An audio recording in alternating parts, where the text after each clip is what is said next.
Stun master Noor அவர்களை மேடை கழிக்கும்.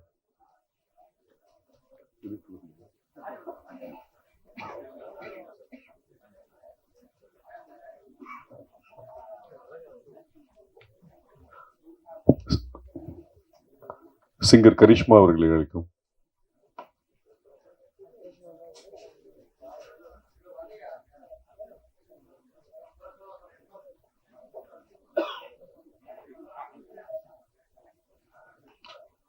படத்தின் கோ ப்ரொடியூசர் மற்றும் கரிஷ்மாவின் ப்ரொடியூசர் சாண்டி ரவிச்சந்திரன் அவர்கள்.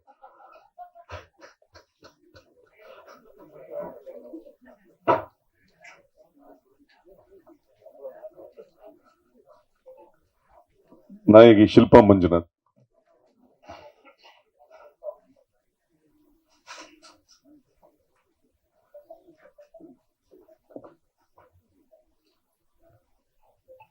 இயக்குனர் அனீஷ் அஷ்ரப்.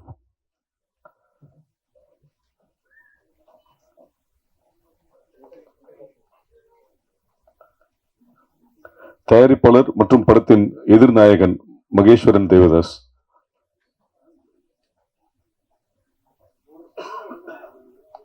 நாயகன் வெற்றி அவர்கள்.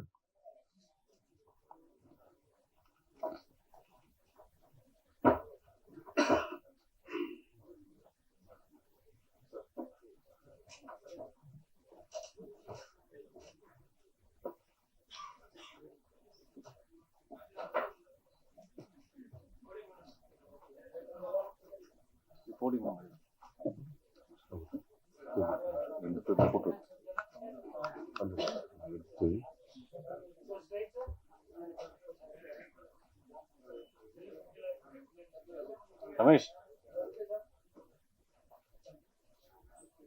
ஒரு நிமிஷம் இல்லை, அப்படி இல்லை, ஒரு நிமிஷம் இல்லை, இல்ல ஒரு நிமிஷம், ஒரு இல்ல இல்ல ஒரு நிமிஷம் இருமா, ஒரு நிமிஷம் இருமா. இப்படத்தின் எக்ஸிகியூட்டிவ் தயாரிப்பாளர் திரு காசிலிங்கம் அவர்கள், இப்படத்தை தமிழகம் விநியோகம் பண்ணும் திரு செந்தில் அவர்கள், நடிகர் அனில் மற்றும் design Durgesh post production group போட்டோக்கு அழைக்கும்.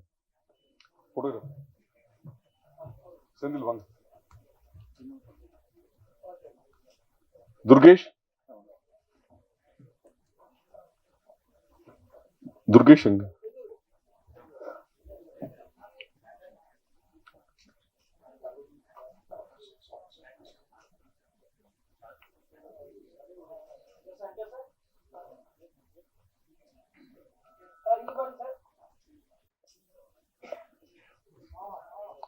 சார் அப்படியே ஒரு நிமிஷம் விஷுவல்ஸ் பின்னாடி.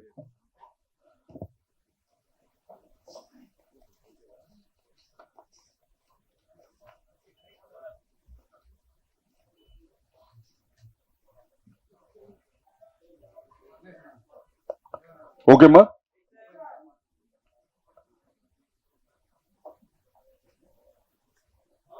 ஓகே.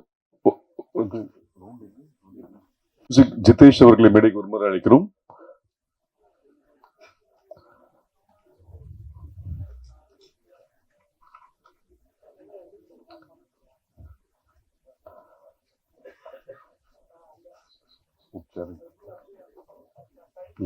ஒரு நிமிஷம்.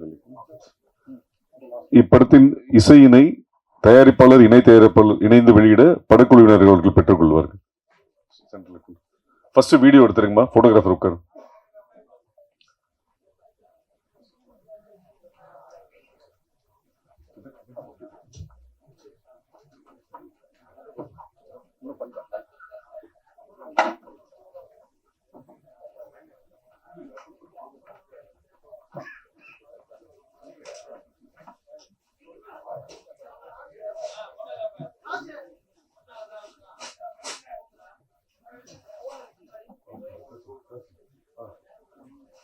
கரிஷ்மா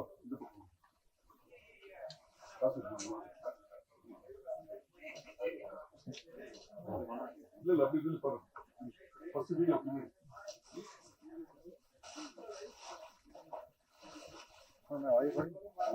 ஒரு வீடியோ ஓகே சொல்லுமா போட்டோ.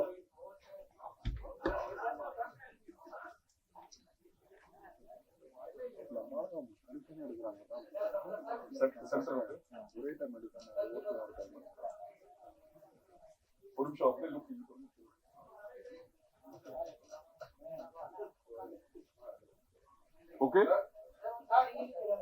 ஒரு நிமிஷம் சென்டர் பாருங்க. முத்து உட்காருமா.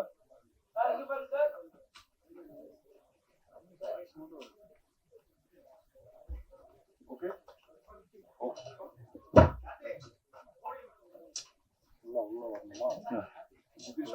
நடிச்சிருக்கு, ஒரு போலீஸா நடிச்சிருக்கு.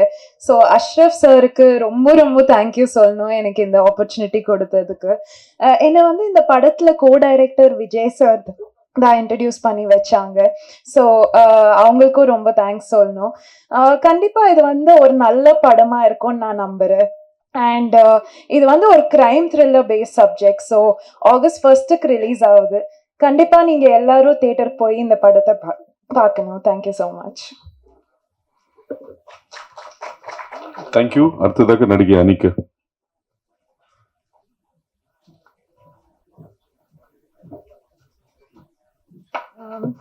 எல்லாருக்கும் வணக்கம்.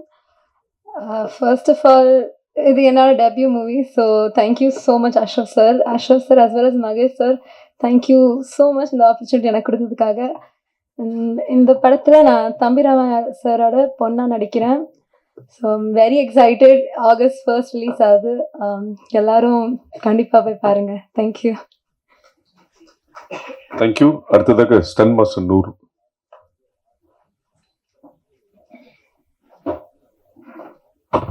அனைவருக்கும் வணக்கம்.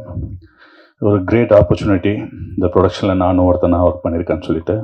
And thanks to my master ji Kanal Kannan sir. And thanks for the Mahesh sir, அதுக்கப்புறம் director Ashraf sir, Kasi sir, எல்லாருமே கிரேட். என்ன சொல்கிறது, அவங்களுடைய பெர்ஃபார்மன்ஸ் எல்லாமே ரொம்ப அழகாக பண்ணாங்க.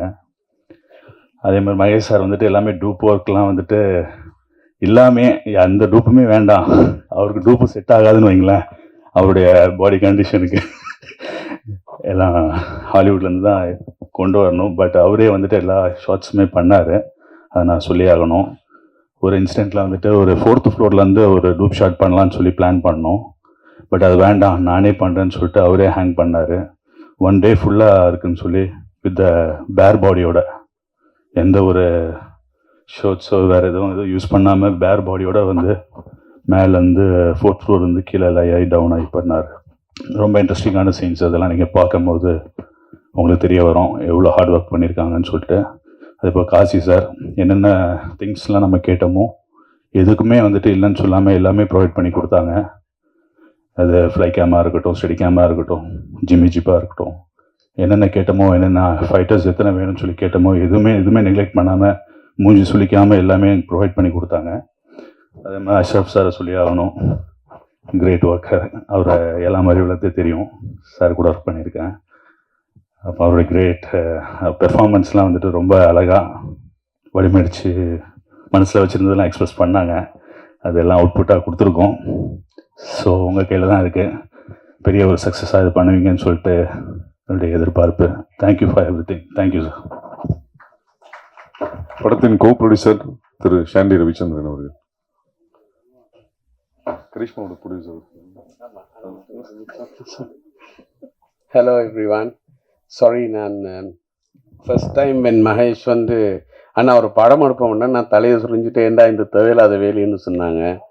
ஆனால் போக போக புரிஞ்சுது how difficult a movies. People சும்மா கிரிட்டிசைஸ் பண்ணுறதில்ல, அது ரொம்ப நல்லா பண்ணியிருக்காரு அஷ்ரஃப். எடிட்டிங்கும் ஃபேன்டாஸ்டிக்.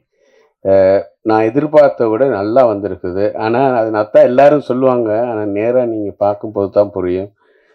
4 பாட்டு இருக்குதுல, ரொம்ப நல்ல சாங்ஸ் எல்லாமே.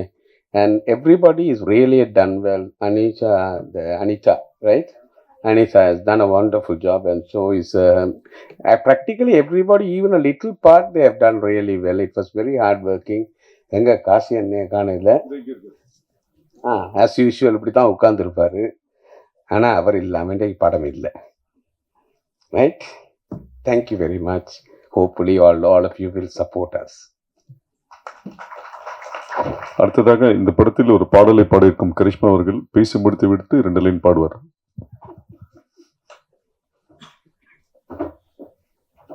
வணக்கம் எல்லாரும். ஆக்சுவலாக எனக்கு தமிழ் நல்லா வராது, பட் நான் ட்ரை பண்ணுறேன். ரொம்ப நன்றி Mahesh uncle for having me on your film and Ashraf uncle for letting me sing for your film. Of course, அப்பா. முழு படம் like it's awesome. I watched it. It's incredible. The whole cast, crew, super பண்ணுங்க. And I'm so excited for you to all watch it. Thank you to Arnanna as well for having me on the soundtrack. It's an awesome song. இது ஒரு super படமாக இருக்க போது. Please எல்லாரும் support பண்ணுங்க. And I loved singing the song. It's a beautiful love melody song that I sang with Arunanna. So yeah, I'll sing a couple of lines. என் வெள்ளை மலையே புது வெள்ளை மலையே நீ சொல்லும் இடமே நான் வருவேனே உன் அருகினிலே வெளியாசைவினிலே வெறுத்தோட கையிலே நான் படுவேனே. Okay, கொஞ்சமா, but I hope you enjoy it. ரொம்ப நன்றி எல்லாரும். Thank you so much. Thank you. நன்றி. அடுத்ததாக நாயகி ஷில்பா மஞ்சுநாத் அவர்கள்.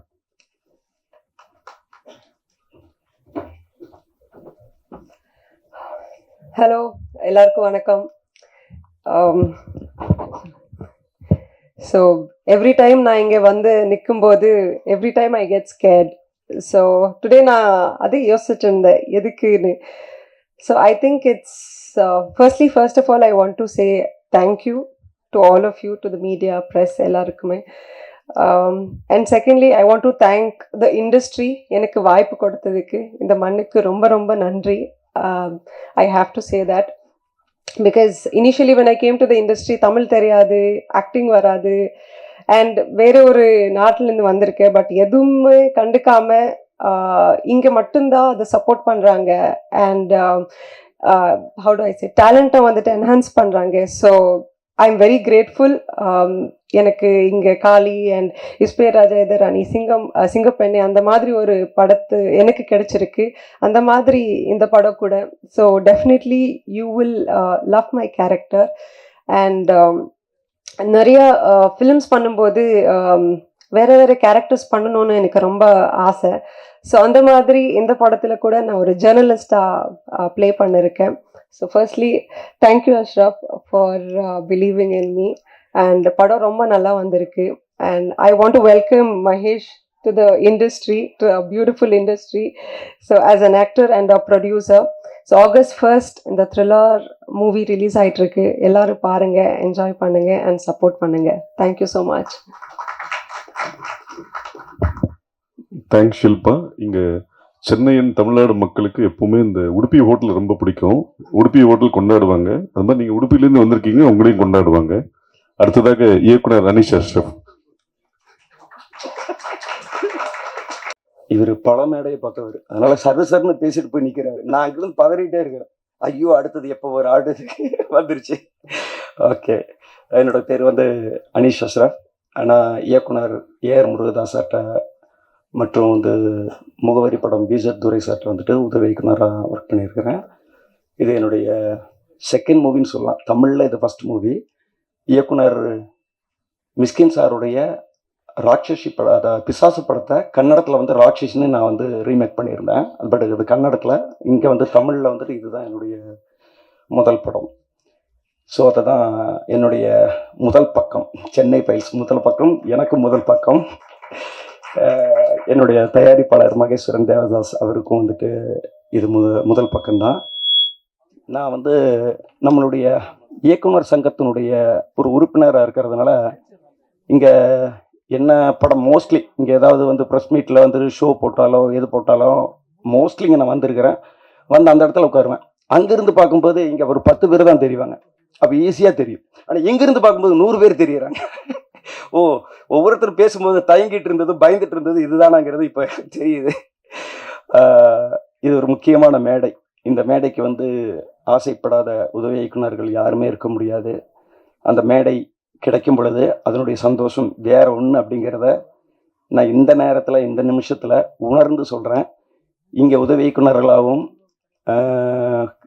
இணை இயக்குனர்களாகவும் இருந்து படம் பண்ணணும்னு ஆசைப்படுற எல்லாருக்குமே இந்த வாய்ப்பு வந்து சீக்கிரம் அமையணும்னு இறைவனை வேண்டிக்கிறேன். அப்புறம் இந்த ப்ராஜெக்ட் எப்படி உருவாச்சுங்கிறதுக்காக ஒரு குட்டி கதை சொல்லி தான் ஆகணும். இந்த மேடை வந்துட்டு ஒரு இயக்குனருக்கான கொஞ்சம் அதிகப்படியான ஒரு டைம் எடுத்துக்கலாம்னு நினைக்கிறேன்.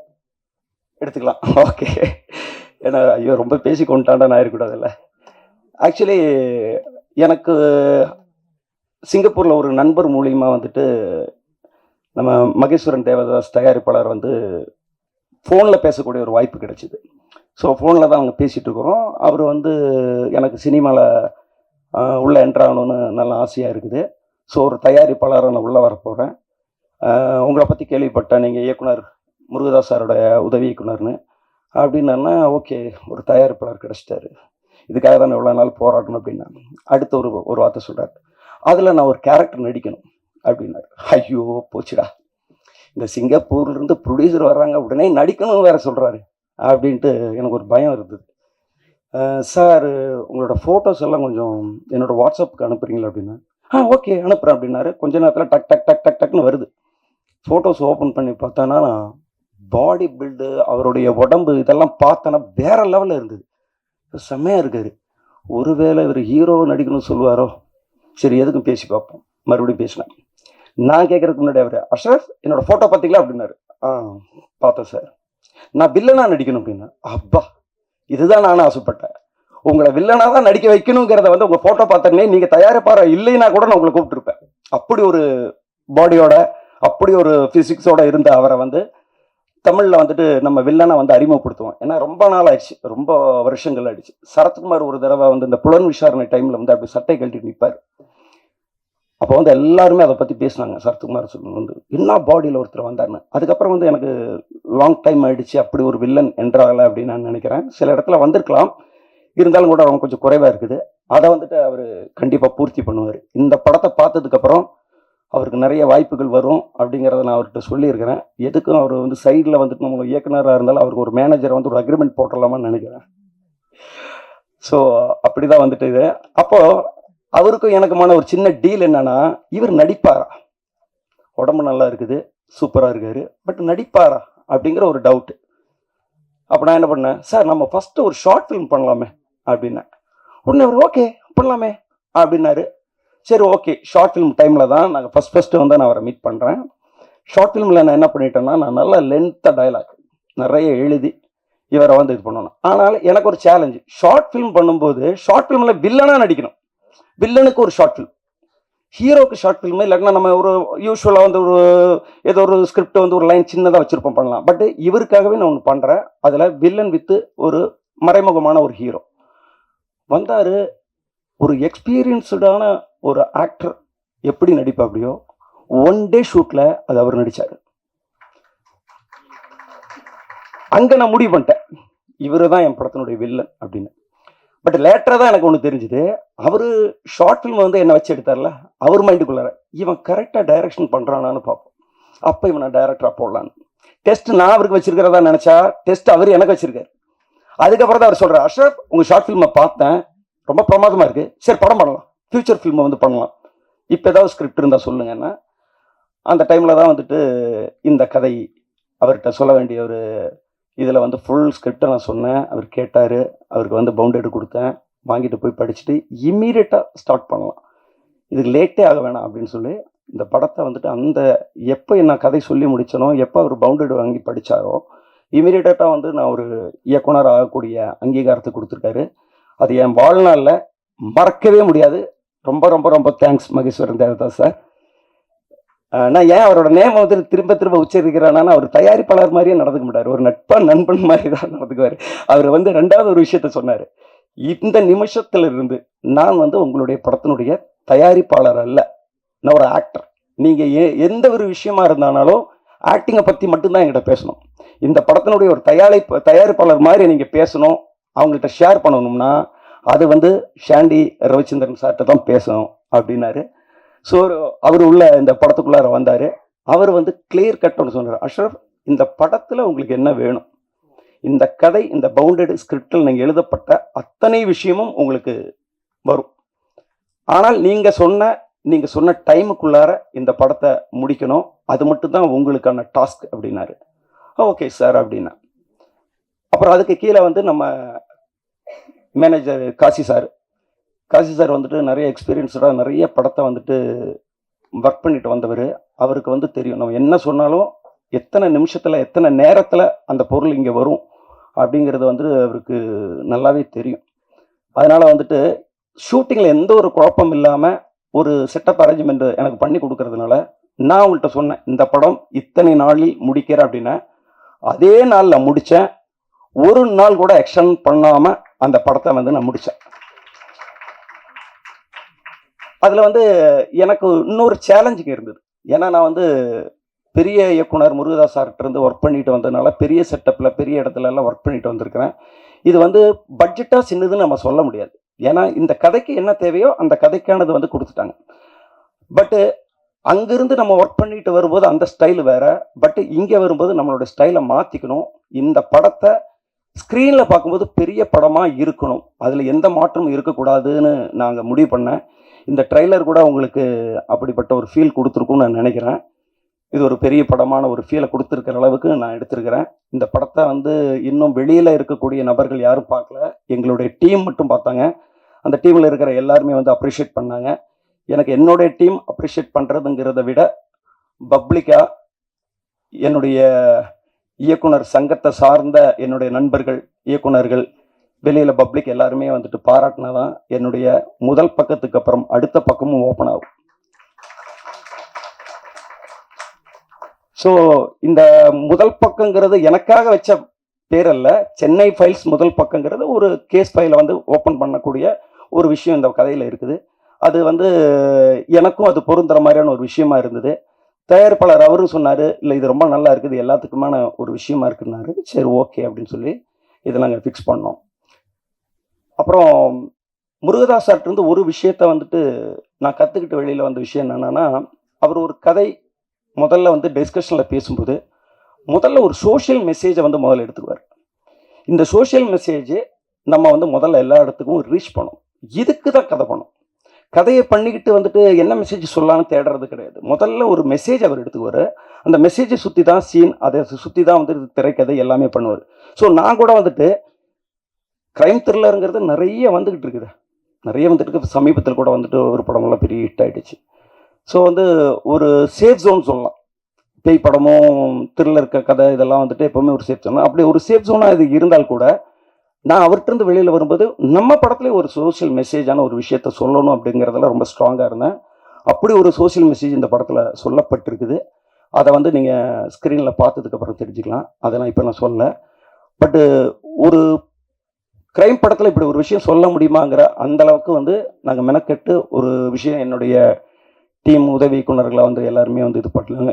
இந்த படத்துக்கு வந்து ஆரம்பத்திலிருந்து எண்டு வரைக்கும் எனக்கு என்னுடைய டீமில் வந்துட்டு ரொம்ப சப்போர்ட்டிங்காக இருந்த என்னுடைய co director Vijay and Ganesh sir அவர்களுக்கெல்லாம் வந்து நான் நன்றி சொல்கிறேன். உதவி இயக்குனர்களுக்கு சொல்லலைன்னா அவங்களுடைய ஒரு பிரச்சனை என்னென்னா, படம் முடிஞ்ச பூசணிக்காய் உடச்சிட்டு போனோடனே அதுக்கப்புறம் வந்து அவங்களோட காண்டாக்டை வந்து நம்ம வச்சுக்க முடியல. ஏன்னா அவங்களும் வேறு படத்துக்கு போயிட்டாங்க. ஸோ அதனால் வந்து அவர்களுக்கு வந்துட்டு இந்த மேடையில் வந்து ஏன்னா அவங்க சூழ்நிலை அவங்களுக்கு வந்து நான் தேங்க்ஸ் பண்ணிக்கிறேன். இந்த படத்தை வந்துட்டு இப்போ அடுத்தது டெக்னீஷியனாக வந்து சொல்ல போனானா, பொதுவாகவே வந்துட்டு ஒரு க்ரைம் பேஸ்டான ஒரு ஸ்கிரிப்ட் பண்ணனா அதில் வந்து கேமரா ஒர்க் வந்து ரொம்ப நல்லா இருக்கணும். கேமரா ஒர்க் அந்த டோன் வந்து கரெக்டாக இருந்தால் தான் அது கரெக்டாக போயிட்டு ரீச் ஆகும். ஸோ அந்த வகையில் வந்து பார்த்தானா இந்த படத்தினுடைய டிஓபி வந்துட்டு அரவிந்த் சார் வந்து ரொம்ப நல்ல, நான் என்ன சொல்கிறேனோ அந்த சொல்கிற ஸ்பீட்லேயும் குவாலிட்டிலையும் அவர் கொடுத்தார். ஏன்னா நான் மட்டுமே வந்துட்டு நான் சொன்ன நாளில் நான் முடிச்சிட்டேன் அப்படின்னு நான் சொன்ன நாளில் நான் மட்டும் முடிக்க முடியாது. என்னோடு ஓடி வரக்கூடிய அவங்களும் சேர்ந்து நான் சொல்கிற ஷார்ட்டை சொல்கிற டைமுக்குள்ளார முடித்தா மட்டும்தான் நம்ம வந்து ஒரு பிளான் பண்ணுன்னா அந்த நாள் ஷூட் வந்து அந்த அன்னைக்கு கம்ப்ளீட் ஆகும். அப்படி கம்ப்ளீட் ஆகாமல் ஒரு 4 ஷாட் வந்து பேலன்ஸு அப்படின்னா அப்படி தள்ளி போகும். அது அப்போ அதுக்கு காரணம் அப்போ நான் வந்து அதை பெருமையை சொல்ல முடியாது. ஸோ என்னுடைய பெருமையை நான் இப்போ பேசுகிற ஒரு காரணத்துக்கு வந்து முக்கியமான காரணமாக வந்து டிஓபி அரவிந்த் சார் சொல்லலாம். அதுக்கு அடுத்தது வந்து பார்த்தோன்னா இசை வந்துட்டு ஏஜிஆர் அவர் பண்ணியிருக்காரு. ஒரு பேக்ரவுண்ட் ஸ்கோரு தான் வந்துட்டு இந்த மாதிரி படங்களை வந்து பயப்படுத்தும், அந்த சீட்டு நுனியிலே உட்கார வைக்கணும் அப்படின்னு சொல்லுவாங்கள்ல, அது வந்து ஒரு மியூசிக்கு வந்து ரொம்ப முக்கியமான ஒரு விஷயம். ஸோ அப்படி ஒரு மியூசிக் இசை தந்த ஏஜிஆருக்கு நான் நன்றியை தெரிவிச்சுக்கிறேன். அப்புறம் அதிகப்படியான ஒரு கட்டிங்ஸ் வந்து எதில் வரும்னா இந்த மாதிரி படங்கள்ல தான் வரும். ஒரு ஃபேமிலி ட்ராமா கதை சொல்லும்போது ஒவ்வொரு சீன் ஒரு லென்த்தில் இருக்கும். பட் இந்த மாதிரி படத்தில் வந்து கட்டிங்ஸ் வந்து டக்கு டக்கு டக்கு டக்குன்னு கட் பண்ணணும். ஆனால் அந்த கட்டிங்ஸ் வந்துட்டு நமக்கு கண்ணுக்கு வந்துட்டு டிஸ்டர்பாகவும் இருக்கக்கூடாது. அப்படி ஒரு நேர்த்தியான ஒரு எடிட்டிங் பண்ண என்னுடைய எடிட்டர் விஎஸ் விஷால் அவருக்கு இந்த மேடையில் வந்து நான் நன்றி சொல்லிக்கிறேன். இந்த படத்தினுடைய போஸ்ட் ப்ரொடக்ஷனுக்கு அப்புறம் வந்துட்டு இப்போ நீங்கள் பார்த்த இந்த ட்ரைலராக இருக்கட்டும், டீசராக இருக்கட்டும், இந்த லிரிக்கல் வீடியோவாக இருக்கும், இதெல்லாம் வந்து தனியாக வந்துட்டு நம்ம வெளியில் வந்து பண்ணிட்டு தான் வந்தோம். அந்த வெளியில் பண்ணதில் வந்துட்டு பெரிய சப்போர்ட்டாக இருந்தது வந்து ஆராதனா ஸ்டுடியோ துர்கேஷ் அவருக்கு. துர்கேஷ் அவர் வந்துட்டு அவர் ஆளினால்னு சொல்லலாம். அவர் வந்துட்டு பாட்டு வேணுமா பாட்டு இருக்குது, ஃபைட்டு வேணுமா ஃபைட் இருக்குங்கிற மாதிரி அவர்கிட்ட ஒரு போஸ்ட் ப்ரொடக்ஷனாக போனான்னா எல்லா விஷயத்துக்கும் அவர் ஓடினார். எல்லா விஷயத்துக்கும் சென்சாரா ஓகே, நாளைக்கு இது இப்போ இன்றைக்கி இந்த இடத்துல ஸ்க்ரீனிங் ஆகிறதுக்கு வந்துட்டு அவர் கரெக்டான நேரத்தில் கொண்டு வந்து கரெக்டாக கொடுத்துட்டு சவுண்டு செக்கிங் பண்ணி எல்லாம் பண்ணி நல்லா சார் பக்கா சார் அப்படிங்கிற. ஸோ அந்தளவுக்கு வந்து அதனால் வந்து துர்கேஷ் அவருக்கு வந்துட்டு நான் மறுபடியும் நன்றி தெரிவிச்சுக்கிறேன். அப்புறம் இதில் விட்டு போன யாராவது இருக்காங்களா? எடிட்டர் இதில் சொல்லிட்டேன். ஓகே, இப்போ இந்த படத்தை வந்து ஒரு படம் பண்ணுறது அப்படிங்கிறது ஒரு சாதனையாக இருந்தால் கூட படத்தை ரிலீஸ் பண்ணுறதுங்கிறது அது இன்னொரு சாதனை. ஒரு இயக்குனருக்கு வந்து 3 வெற்றிகள் இருக்கு. ஒரு இயக்குனர் ஆகும்போது 3 வெற்றி. முதல் வெற்றி என்னன்னா, ஒரு ப்ரொடியூசர்கிட்ட கதை சொல்லி ஓகே பண்ணுறது முதல் வெற்றி. ஒரு ப்ரொடியூசருக்கு கதை பிடிச்சிருக்கு, நீ தான்ப்பா டைரக்டர் அப்படின்னு சொன்னான்னா அன்னையிலிருந்து நமக்கு முதல் வெற்றி கிடைச்சிருச்சுன்னு அர்த்தம். 2வது வெற்றி, நம்ம அந்த ஷூட்டிங்கை முடிச்சு பூசணிக்காய் உடைக்கிறோம் பாருங்களா, அப்பா எத்தனையோ வருஷம் கனவு அதை வந்து மொத்தமாக எடுத்து உடைச்சிட்டுண்டா, சக்ஸஸ் முடிஞ்சு போச்சு அப்படிங்கிறது 2வது வெற்றி. 3வது வெற்றி வந்துட்டு இதை வந்து நல்லபடியாக தியேட்டருக்கு கொண்டு வரணும், ஸ்க்ரீனிங் கொண்டு வரணும். நம்ம நல்ல படம் தான் எடுத்தோம், ஆனால் தியேட்டர் கிடைக்கலையே, நம்ம நினச்ச மாதிரி கிடைக்கலையே, நம்ம நினச்ச அளவுக்கு வந்து ப்ரொமோஷன் பண்ணலையே, சரி ப்ரொமோஷன் வேறு மாதிரி பண்ணியிருந்தால் அந்த படம் வேறு மாதிரி வந்திருக்குமே அப்படிங்கிற ஏக்கம் வந்து சில சின்ன படங்கள் பண்ண நிறைய இயக்குனர்கள் வந்துட்டு எங்கிட்டே வந்து ஒரு குறையாகவே சொல்லியிருக்கிறதெல்லாம் நானும் கேட்டிருக்கிறேன். ஸோ எனக்கு கூட இந்த படம் முடிஞ்சதுக்கப்புறம் இந்த படம் எப்படி ரிலீஸ் ஆக போகுது, எப்படி பண்ணுவாங்க அப்படிங்கிறத வந்துட்டு எனக்குள்ள ஒரு பயம் இருந்துகிட்டு இருந்தது. ஆனால் மீடியா மைண்டு செந்தில் சார் அவர் வந்து இந்த படத்தினுடைய ரிலீஸிங் வந்து எப்படிங்கிறது ஸ்டெப் பை ஸ்டெப்பாக வந்துட்டு அவர் மொத்தமாக எழுதி அதை ஒவ்வொன்றுமே டிக் பண்ணிகிட்டே வந்தார். இதை முடிச்சிட்டோம். எனக்கே ஆச்சரியமாக இருந்தது. இந்த ஃபோரமில் உள்ள என்ட்ராகிற இடத்துல எல்லாம் அந்த ஓடிங் இருந்தது, பெரிய ஓடிங் வந்து அங்கங்கே வச்சுருக்காங்க. இப்போ தான் ஸ்டார்டிங் ஸ்டேஜ். ஏன்னா நம்ம இன்றைக்கி தான் வந்துட்டு ஒரு ட்ரெய்லர் அண்ட் டீசர்லாம் லான்ச் பண்ணுறோம். அப்படி இருக்கும்போது இன்னும் ட்ரெய்லர் கூட வந்துட்டு பப்ளிக்கான ஒரு ரிலீஸ்லாம் நம்ம பார்வையாளர்களுக்கு மட்டும்தான் நம்ம போட்டிருக்கோம். ஸோ அதுக்குள்ளாரியே நிறைய போஸ்டர்கள், நிறைய விஷயங்கள் எல்லா இடத்துலையும் நல்ல தமிழ்நாட்டில் நல்ல டிஸ்ட்ரிபியூட்டர்ஸ்கிட்ட வந்துட்டு நம்ம பேர் வந்து பெருமையாக வந்து பேசக்கூடிய டிஸ்ட்ரிபியூட்டர்கிட்டலாம் என் படத்தை கொண்டு போய் சேர்த்து அவங்க எல்லாருமே வந்து இந்த படத்தை வந்து ரிலீஸ் பண்ணுறாங்கங்கிறதே எனக்கு ஒரு பெருமையாக இருந்தது. எனக்கு வந்து அடுத்தடுத்து வந்துட்டு அவர் அனுப்பிச்சிட்டே இருக்காரு, நம்ம அடுத்து இதை பண்ணுறோம். எனக்கு பார்க்குறதுக்கு ஒரு நேரமே கிடைக்க மாட்டேங்குது. அவ்வளோ ஃபோட்டோஸ், அவ்வளோ ஒர்க்கு வந்து அவர் பண்ணார். So media mind Senthil sir அவருக்கு வந்துட்டு என்னுடைய நன்றினை தெரிவிச்சுக்கிறேன். இதையெல்லாம் தாண்டி ஒரு சக்ஸஸ், தியேட்டரில் இந்த படம் ரிலீஸ் ஆகி இந்த படம் பப்ளிக்கில் பொது ஜனங்கள் எல்லாருமே பார்த்து இந்த படம் சூப்பர்ரா அப்படின்னு சொன்னான்னா அதுதாங்க உண்மையான சக்ஸஸ். அந்த சக்ஸஸுக்காக தான் இவ்வளோ வருஷம் போராடிட்டு இருக்கோம், இவ்வளோ கஷ்டப்படுறோம். அந்த வார்த்தை வந்துட்டு ஒரு ஆடியன்ஸை வந்து தேட்டரை விட்டு வெளியில் வரும்போது அந்த மைக்கை நீட்டும்போது வந்து அவங்க சொல்லிட்டு போகும்போது அதை நான் சாதாரணமாக எத்தனை தடவை நானே ரிவ்யூ வந்து நகர்த்திட்டு போயிருக்கிறேன். அது ஒரு இயக்குனருடைய பெயின் என்னங்கிறது வந்துட்டு இப்போ எனக்கு தோணுது. என் படம் வந்து இப்போ ஆகஸ்ட் 1ஆம் தேதி ரிலீஸ் ஆகுது. அந்த ஆகஸ்ட் 1ஆம் தேதி முதல் ஷோ பார்த்துட்டு வெளியில் வரும்போது அவங்க வந்து எப்படி சொல்லுவாங்க, அது சொல்லும்போது நம்மளோட ரியாக்ஷன் என்னவா இருக்கும் அப்படிங்கிறது எனக்கு இப்போவே வந்து ஆச்சரியமாக இருக்குது. ஸோ முடிந்த வரைக்கும் இந்த மீடியா பெரிய லெவலில் வந்து எனக்கு சப்போர்ட் பண்ணணும். காரணம், பெரிய படங்கள் வந்து பூஜை போட்ட அன்னைக்கே வந்துட்டு வைரலாகி எல்லாருமே வந்து அது அவங்கவுங்களோட பேஜஸில் வந்து இன்ஸ்டாகிராமில், வாட்ஸ்அப்ஸில் எல்லாத்துலேயும் போட்டுருவாங்க பெரிய படம் பெரிய இயக்குனர்கள் பண்ணும்போது. ஆனால் சின்ன படம் வெளியில் எல்லாருக்குமே தெரியணும்னா உங்களுடைய மீடியா பத்திரிகையாளர்களுடைய ஒத்துழைப்பு இருந்தால் மட்டும்தான் அது எல்லாத்தையுமே போய் சேரும். ஸோ நீங்கள் வந்து பொய்யான ஒரு விஷயத்த எழுதணும்னு நான் சொல்லலை. இன்னைக்கு பார்த்ததை இன்னைக்கு உங்களுக்கு உங்களோட ஃபீட்பேக்கை வந்துட்டு நீங்கள் எழுதுங்க. படம் ரிலீஸ் ஆகும்போது படம் ரிலீஸில் வந்து நீங்கள் ஒரு ஆடியன்ஸாக பார்த்துட்டு உங்களுக்கு என்ன தோணுதோ அது வந்து ப்ளஸ் அண்ட் மைனஸ் எதுவாக இருந்தாலும் எழுதுங்க. ஆனால் எழுதுங்க, வீடியோ போடுங்க. தயவு செஞ்சு என்னுடைய படத்தை வந்துட்டு நம்ம இந்த ரூமுக்குள்ளார இந்த தியேட்டருக்குள்ளார பேசிகிட்டு இருக்கிறத வந்துட்டு தமிழ்நாடு ஃபுல்லாக மற்றவங்களுக்கும் வந்துட்டு போய் சேர்ந்து அவங்களும் பார்க்கணும் அப்படிங்கிற அளவுக்கான ஒரு விஷயத்த நீங்கள் தான் ஏற்படுத்தி கொடுக்கணும் அப்படின்னு நான் உங்கள்கிட்ட ரொம்ப தாழ்மையாக கேட்டுக்கிறேன். ஸோ நான் யாராவது விட்டுட்டேன்னா கரிஷ்மா வந்துட்டு இந்த பாட்டை வந்து இதில் வந்து ஒரு பாட்டை வந்து அவங்க பாடுனது மட்டும் இல்லாமல் அது ஒரு ஆல்பமாக வந்து அவங்க பண்ணி வச்சுருக்காங்க. ஸோ அதை சரியான நேரத்தில் வந்துட்டு இப்போ வெள்ளை மழை பாட்டு பார்த்ததா அதை அவங்க ஒரு ஆல்பமாகவும் பண்ணியிருக்காங்க. ஸோ கண்டிப்பாக வந்துட்டு அவங்களுக்கான தேங்க்ஸ் வந்து நான் சொல்லணும். அப்புறம் இதெல்லாம் சொல்லி முடிச்சுட்டு மெயினானது வந்து ஒரு லிஸ்ட்டை கொண்டு வந்து வைக்கிறார். ஏன்னா பாருங்கள், ஒரு பதட்டம் நான் சொன்னேன் ஆரம்பத்தில், அவருக்கு தெரியும் எது ஆர்டரில் பேசணும், எது ஆர்டரில் பேசக்கூடாது. நான் புது ஆள், நான் தப்பு பண்ணால் கூட என்னுடைய ஹீரோயின் மன்னிச்சுக்குவாங்கன்னு எனக்கு தெரியும். அதனால் வந்துட்டு ஒருவேளை என் பேரே சொல்லலையே அப்படின்னு வந்து அப்படி நினைக்கக்கூடிய ஆள் கிடையாது. என்னுடைய ஹீரோ வெற்றி, என்னுடைய ஹீரோயின் ஷில்பா. சரி, இருந்தாலும் அவங்களை பற்றி இப்போ நான் சொல்லி தான் ஆகணும். இந்த படத்துக்கு ஏன் வெற்றியை சூஸ் பண்ணீங்க அப்படிங்கிற ஒரு கேள்வி வந்து நிறைய பேர் எனக்கு கேட்டிருக்காங்க. நான் உண்மையே சொல்கிறேன், இந்த கதை வந்துட்டு நான் ப்ரொடியூசர்கிட்ட சொல்லி முடித்த உடனே யார் ஹீரோவாக போடலாம் அப்படின்ட்டு ஒரு டிஸ்கஷன் வந்து நடக்கும்போது சாண்டி சாரும் வந்துட்டு என்கிட்ட கேட்டார் யார் ஹீரோவாக போடலான்னு. நான் வந்து வேறு சாய்ஸே சொல்ல, வெற்றி அப்படின்னு நான் சொன்னேன். இல்லை அவர் ஓகேவானு 100% ஓகே, எனக்கு இந்த கதைக்கு வந்துட்டு வெற்றி தான் வேணும். ஆனால் அவங்க அதை விட வந்துட்டு வேறு ஹீரோக்களை சொன்னாங்க. பட் நான் சொல்லிட்டேன், இல்லை வெற்றி தான் வேணும். இந்த கதையில் வந்துட்டு ஒரு மதுரையிலிருந்து வரக்கூடிய ஒரு கிரைம் நாவல் ரைட்டருடைய ஒரு பையன் மதுரையிலிருந்து வந்தானா அவனுடைய அந்த லாங்குவேஜோட இருக்கணும்னா, அந்த லுக் வேணும்னா அது அவர்கிட்ட வந்து எனக்கு 100% கிடைக்கும்னு நம்புகிறேன். அதை விட இன்னொரு விஷயம் என்னன்னா, வில்லன் நம்ம ப்ரொடியூசர் மகேஸ்வரன் தேவதாஸ் சார் வந்து அவரோட பாடிக்கு எதிரில் ஒரு நிற்கும் போது அந்த கட்ஸ் அடிக்கிறதுக்கான ஒரு பவர் வந்துட்டு லுக் வைஸ்லாம் எனக்கு கண்டிப்பாக தேவை. அதை விட வந்து கொஞ்சம் வேறு யாராவது போட்டானா அது கொஞ்சம் ஃபேக் மாதிரி ஆகிடும். ஸோ அப்படி சொன்னேன். உடனே அவங்க வந்து ஓகே, ஒரு இயக்குனராக நீங்கள் எந்த ஹீரோவை சொல்கிறீங்களோ உடனே நம்ம வந்து அது ஓகே பண்ணிடலான்னு இமீடியட்டாகிட்டு போனேன். அவருடைய பெரிய ப்ளஸ் என்னென்னா, வெற்றி சாரோடது கதை சொல்ல போனால் ஒரு 20 நிமிஷத்தில் லைன் சொல்லிடுறீங்களா, ஒரு 15 நிமிஷத்தில் அது கிடையாது, ஃபுல்லாக சொல்லுங்கள் சார், நான் ஃபுல்லாக உட்காந்து கேட்குறேன் அப்படின்ட்டு ஃபுல் கதையை வந்து நம்ம சொல்லும்போது மொபைலை வந்து சைலண்ட் போட்டு திருப்பி வச்சுட்டு மொத்த கதையும் கேட்டார்.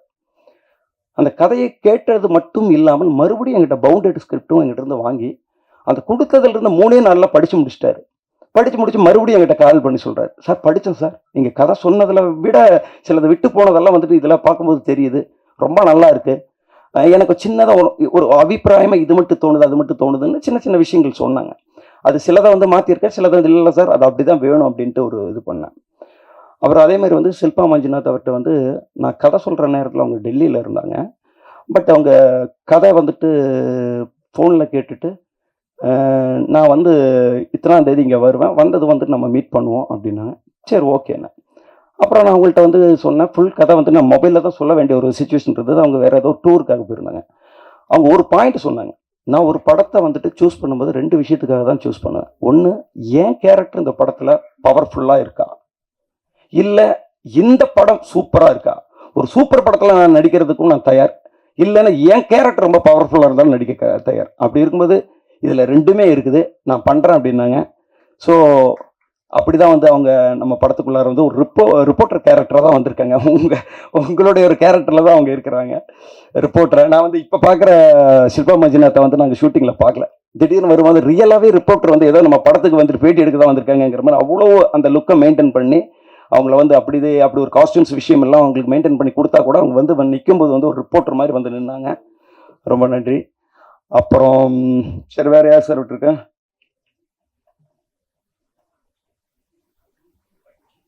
சார் இது புரியல சார், விட்டு போனது நெக்ஸ்ட் எழுதிருக்கீங்களா? நேம்ஸா? அதான் நான் சொல்லிட்டேன்ல, அவ்வளோதானே. ஓகே, வேற ஐயோ, இப்போ இந்த ஸ்டேஜில் இல்லாதனால முக்கியமான ஒரு 2 பேரை வந்து நான் சொல்லாம விட்டுட்டேன். ஏன்னா நான் இப்படி பார்த்து தான் சாண்டி சாரை சொல்லிட்டேன். ஓ ஓகே, இந்த மேடையில் பார்த்து பேசுறதுனால இது இந்த கதை படத்தில் வந்துட்டு தம்பிராமையா சார் முக்கியமான ஒரு ரோல். அவர் எப்படி கும்கி மைனா அந்த படத்தில் வந்து ஃபுல்லாக வந்து த்ரோட்டாக வந்துட்டு நடிச்சிருந்தாரோ அதே மாதிரி இந்த படம் வந்துட்டு நிறைய அவர் பேலன்ஸ் பண்ணி தூக்கிட்டு போயிருக்கார். சில கதைகள் மட்டும் சில கேரக்டர்களுக்கு வந்து நமக்கு சாய்ஸே இருக்காது. இந்த கேரக்டருக்கு பதில் வேறு யாரை போடலாம் அப்படின்னு யோசிச்சானா அந்த யோசனையே இருக்காது. அது மாதிரி வந்து நான் தம்பி ராமையா சாரோட பேரை நான் படத்தில் கதை முதல் பவுண்டேடு எழுதும் போதே ராமையா அப்படின்னு சொல்லி தான் எழுதினேன். தம்பி ராமையா அண்ணன் தான் நடிக்கணும், அதுக்காக நான் நேம் வந்து ராமையா அப்படின்னு எழுதினேன். என் படத்துலேயே அவரோட பேர் ராமையன் தான் வைக்க முடிஞ்சுது. எனக்கு அந்தளவுக்கு நான் அதில் வந்து இன்ஸ்பிரேஷன் ஆகிட்டேன். ஏன்னா அவர் தான் நடித்தாதான் இது கரெக்டாக இருக்கும் அப்படிங்கிறத வந்து நான் மைண்டில் எந்த அளவுக்கு ஓட்டணும்னோ அது அப்படியே ஸ்பாட்லேயே இருந்தார்.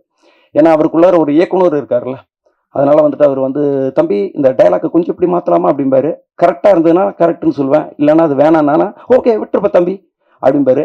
சின்சியரிட்டான ஒரு, அதாவது நாளைக்கு காலையில் நான் எத்தனை மணிக்கு வரணும் அப்படிங்கிறது முன்னாடி நாளே என்கிட்ட கேட்பார். நான் சொல்லுவேன், அண்ணா நீங்கள் ஒரு 9 மணிக்கு வந்தால் கரெக்டாக இருக்கும் அப்படின்னா ஓகே தம்பி அப்படிம்பாரு. 9 மணிக்கு டான்னு வந்து நின்றுட்டு அண்ணா ரெடி ஆகிட்டு வந்துடுறேன் அப்படின்ட்டு போவார். கரெக்டாக ரெடியாக இருப்பார், சொன்னோன்னா வருவார். நம்ம அவரை 9 மணிக்கு வர சொல்லிட்டு நம்ம 12 மணிக்கு ஷார்ட் எடுத்தானா அவர் எப்படிங்கிறது எனக்கு தெரியல. ஆனால் அவர் வர்ற நேரம் வர சொல்லக்கூடிய நேரத்தில் நான் சரி ஒவ்வொரு நாளும் கரெக்டாக ஷார்ட் வச்சுருக்கிறேன். 12 மணிக்கு தான் அவர் வரணும்னா 12 மணிக்கு வாங்காமல் 12 மணிக்கு ஷார்ட் எடுப்பேன். ஸோ அதனால் வந்து என் படத்தில் வந்துட்டு அவர் ஒரு ஃபுல்லாக வந்து எனக்கு வந்து ஒரு பெரிய ஒரு சப்போர்ட்டாக வந்துட்டு ஒரு அண்ணன் மாதிரி, கூட பிறந்த ஒரு அண்ணன் மாதிரி இருந்து எனக்கு இது பண்ணார். அப்புறம் யார், கின்ஸ்லி வந்து இந்த படத்தில் வந்துட்டு ஒரு தனி ட்ராக் காமெடியாக வந்து நடிக்கல. அவர் வந்து ஷூட்டிங் ஸ்பாட்டுக்கு வந்து அவர் பார்க்கும்போது நமக்கு சிரிப்பு வரும். அவர் நார்மலாக வந்துட்டு நேற்றுக்கு ஷூட்டிங் போன இடத்துல என்ன நடந்துச்சுன்ட்டு அவர் சாதாரணமாக தான் சொல்லிட்டு இருப்பார். ஆனால் நமக்கு அப்போவே சிரிப்பு வரும், அவரோட ஒரு மாடுலேஷன். ஸோ அது மாதிரி வந்துட்டு இந்த படத்தில் வந்துட்டு இந்த கதைக்குள்ளாரே தனியாக ஒரு பார்ட்டான ஒரு விஷயமா இல்லாமல் அந்த கதையோடு ஒட்டி அவருடைய காமெடி வந்து இருக்கும். ரொம்ப நல்லா வந்து அவர் பண்ணி கொடுத்துருக்காரு. தம்பிராமையா சார் வந்துட்டு இன்றைக்கி வர முடியல, அவர் வந்து ட்ரிச்சியில் வந்து ஷூட்டிங் இருக்காங்க. அதே மாதிரி கின்ஸ்லி சார் வந்து வரணும்னு நினச்சாரு, வர முடியாமல் போயிடுச்சு. இதெல்லாம் தாண்டி நான் வந்து யாருக்கு நான் தேங்க்ஸ் சொல்கிறது விட்டுட்டேங்கிறது திரும்பி பார்க்குறேன். திரும்பி பார்க்குறதுக்கு முன்னாடி இருக்கக்கூடிய ஒரு விஷயத்த சொல்கிறேன்.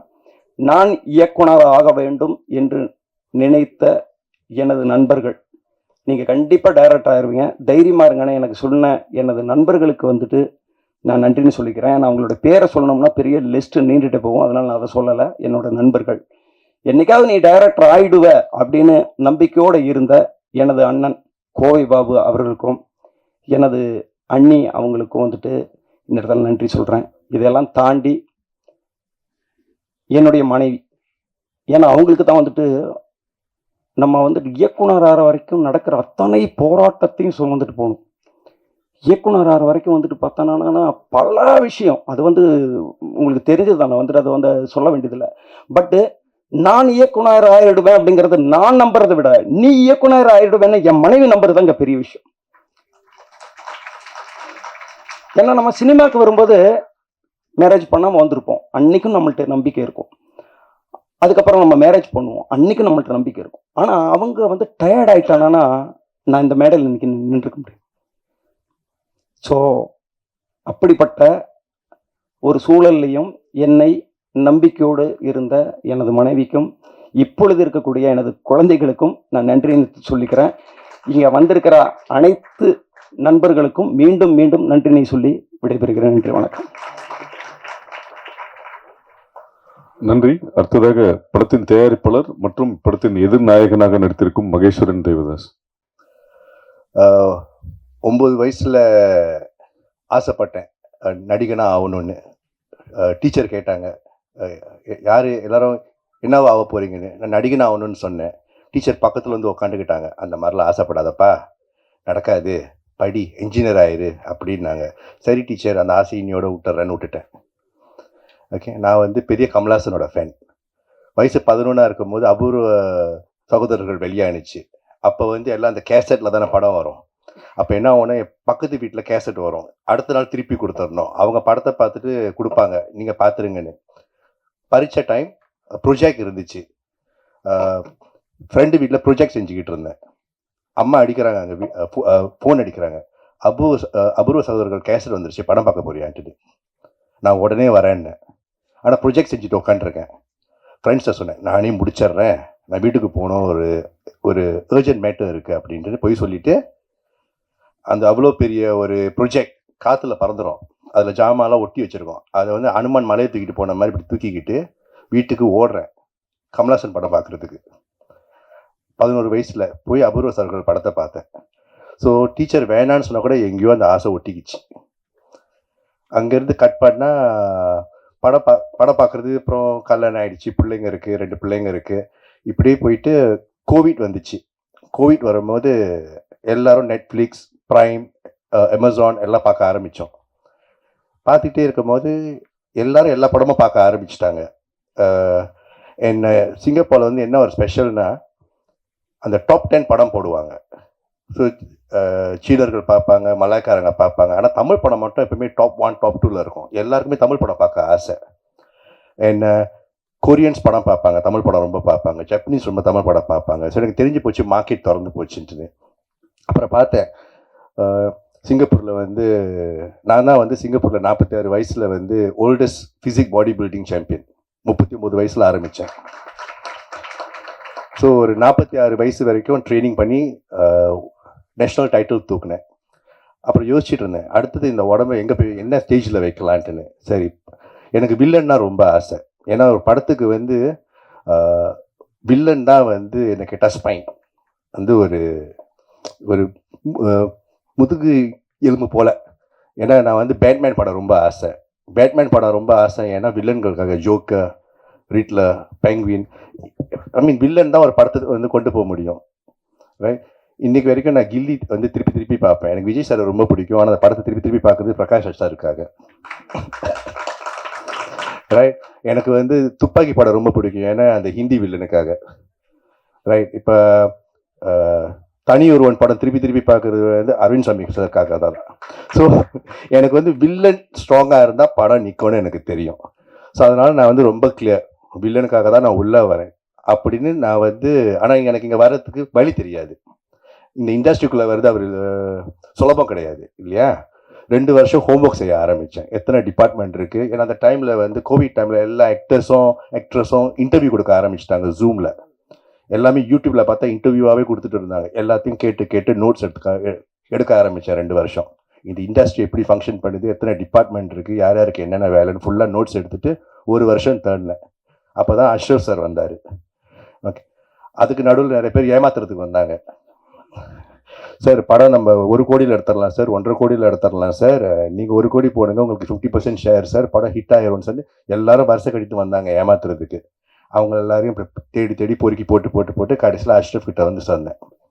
அங்கேருந்து படம் எடுத்து 2 வருஷம் நிறைய கஷ்டங்களுக்கு நடுவில் செஞ்சோம். ஏன்னா எனக்கு வந்து சிங்கப்பூரில் வந்து பிஸ்னஸ் இருக்குது, 2 பிள்ளைங்க இருக்காங்க, சேல்ஸ் இருக்குது, ஒரு ஃபுட்பால் அகாடமி நடத்துகிறேன், கோச்சிங் கம்பெனி நடத்துகிறேன், நான் வந்து ஒரு ஆத்தர், நான் வந்து ஒரு இன்டர்நேஷ்னல் ஸ்பீக்கர், வெளியூருக்கெலாம் போய் பேசிட்டு வருவேன். இந்த கேப்புக்கு நடுவில் அந்த பேஷனை செஞ்சு எனக்கு வந்து ரொம்ப சிம்பிள். படம் வந்து ஒரு நார்மல் படம் எடுத்தாலே வந்து 5 கோடி ஆகும் சார், 6 கோடி ஆகும் சார் சொல்லுவாங்க. நான் சொன்னேன் அதெல்லாம் இல்லை, நல்லா கரெக்டாக பிளான் பண்ணால் வந்து அதை பாதியில் கூட இப்போ நல்ல படம் எடுக்கலாம். எனக்கு நல்ல படம் கொடுக்கணும். ஏன்னா நம்மளாம் அவ்வளோ கஷ்டப்பட்டு தானே வீட்டுக்கு போனால் நமக்கு வந்து என்டர்டெயின்மெண்ட்டே படம் தான். ஸோ எனக்கு வந்து நல்ல படம் கொடுக்கணும். நான் ப்ரொடக்ஷன் கம்பெனி ஆரம்பிச்சது எங்களோட தாத்தாவோட பேரில். எனக்கு வந்து நல்ல படம் கொடுக்கணும். இந்த படத்தில் கூட நான் ரொம்ப கிளியர், என் ப்ரொடக்ஷன் கம்பெனியில் 2 விஷயம் ஒன்று நடக்கணும். ஆபாச காட்சிகள் இருக்கக்கூடாது, லேடிஸ்க்கு ரெஸ்பெக்ட் கொடுத்து தான் எடுக்கணும். தேவைப்படாமல் வந்து ஒரு லேடியை வந்து ஆபாசமாக காட்டுறது எனக்கு பிடிக்காது. ஃபேமிலியாக படத்துக்கு வரணும். ஒரு பிள்ளையோட கண்ணை மூடிட்டு படத்தை பார்க்க சொல்லக்கூடாது. சில படத்துக்கெலாம் போனால் பிள்ளையோட கண்ணை மூடிக்குவாங்க. நான் சொன்னேன் அந்த மாதிரி இருக்கக்கூடாது, என்டர்டெயின்மெண்ட்டாக இருக்கணும். அது வந்து ஒரு தியேட்ரிக்கல் எக்ஸ்பீரியன்ஸாக இருக்கணும். ஸோ நான் அஷ்ரஃப் கூட உட்காரும் போது கதை கேட்கும்போது நேராக சொன்னேன், எனக்கு கதை நல்லா இருக்குது, இதோட டீசர் என்ன, ட்ரெய்லர் என்ன. நான் அப்படி தான் வந்து படத்தை கேட்பேன். டீசர் என்ன, ட்ரெய்லர் என்ன, அதோட கட் எனக்கு தெரியணும். அதுக்கப்புறம் ஷார்ட் ஃபிலிம் எடுப்போம். உங்களுக்கு அந்த 20 நிமிஷம் எப்படி எடுக்கிறீங்க நான் பார்த்துறேன். அப்புறம் 2 மணி நேரத்துக்கான ஆப்பர்ச்சுனிட்டி நான் கொடுத்துட்றேன். ஸோ அப்படி தான் இந்த படம் வந்திருக்கு. படம் வந்து ஒரு முக்கியமான ஒரு சோஷியல் மெசேஜை க்ரைம் த்ரில்லர் ஜான்ராவில் சொல்ல முடியும்னு எடுத்த முதல் அட்டம். இந்த மாதிரி யாரும் எடுத்தது கிடையாது எனக்கு தெரிஞ்சு. ஏன்னா நான் ரொம்ப படம் பார்ப்பேன், தெலுங்கு, கன்னடா, மலையாளம், கொரியன், ஜப்பனீஸ், கேளுங்க நான் சொல்லுவேன் படத்தை பற்றி. ஸோ நிறைய ஹோம்ஒர்க் பண்ணிட்டு வரேன். ஸோ அதனால் எனக்கு நல்லா தெரியும் என்னென்ன எங்கெங்கே போனால் எந்தெந்த ஊரில் என்னென்ன படம் ஓடுன்னு எனக்கு தெரியும். ஸோ இந்த படம் வந்து சம்திங் டிஃப்ரெண்ட். எனக்கு வந்து நான் யோசிக்கும் போது ஒரு இன்டர்நேஷ்னல் மார்க்கெட்டுக்கு என்ன கொடுக்கணும், அதை வந்து எப்படி எக்ஸிக்யூட் பண்ணணும், என்ன மாதிரி டீம் இருக்கணும், அந்த மாதிரி. இந்த படம் நீங்கள் பார்க்க போகிறது கூட நான் சிங்கப்பூர்லேருந்து ஒரு டீமை கூப்பிட்டு வந்து இந்த படத்தை பார்த்து என்ன கமெண்ட்ஸ் இருக்கோ அதை திருப்பி ரீஎடிட் பண்ணி பர்ஃபெக்ட் வெர்ஷனாக தான் நான் வெளியே கொண்டு வரேன். அது வரைக்கும் நான் விடவே இல்லை. இந்த படத்தை நாங்கள் 2023 ஜூனில் முடித்தோம். ஃபைனல் காப்பி 2023 டிசம்பரில் இருந்துச்சு. ஆனால் நான் ஒரு வருஷம் எடிட் பண்ணியிருக்கேன் படத்தை. எனக்கு வர அந்த பர்ஃபெக்ட் வர வரைக்கும் நான் எடிட் பண்ணிக்கிட்டே உட்காந்துருந்தேன். ஏன்னா எனக்கு வந்து அது என்னோடய ப்ரொடக்ஷன்னு சொல்கிறத விட எனக்கு நல்ல படம் கொடுக்கணும். ஸோ அந்த படத்துக்கு வந்து நான் முதல்ல ரொம்ப தேங்க்ஸ் சொல்ல போகிறது வந்து என்னோடய பார்ட்னர் ஷெண்டி சாருக்கு. நான் வந்து யாருமே தெரியாமல் சென்னைக்கு வந்தேன். எனக்கு யாருமே தெரியாது.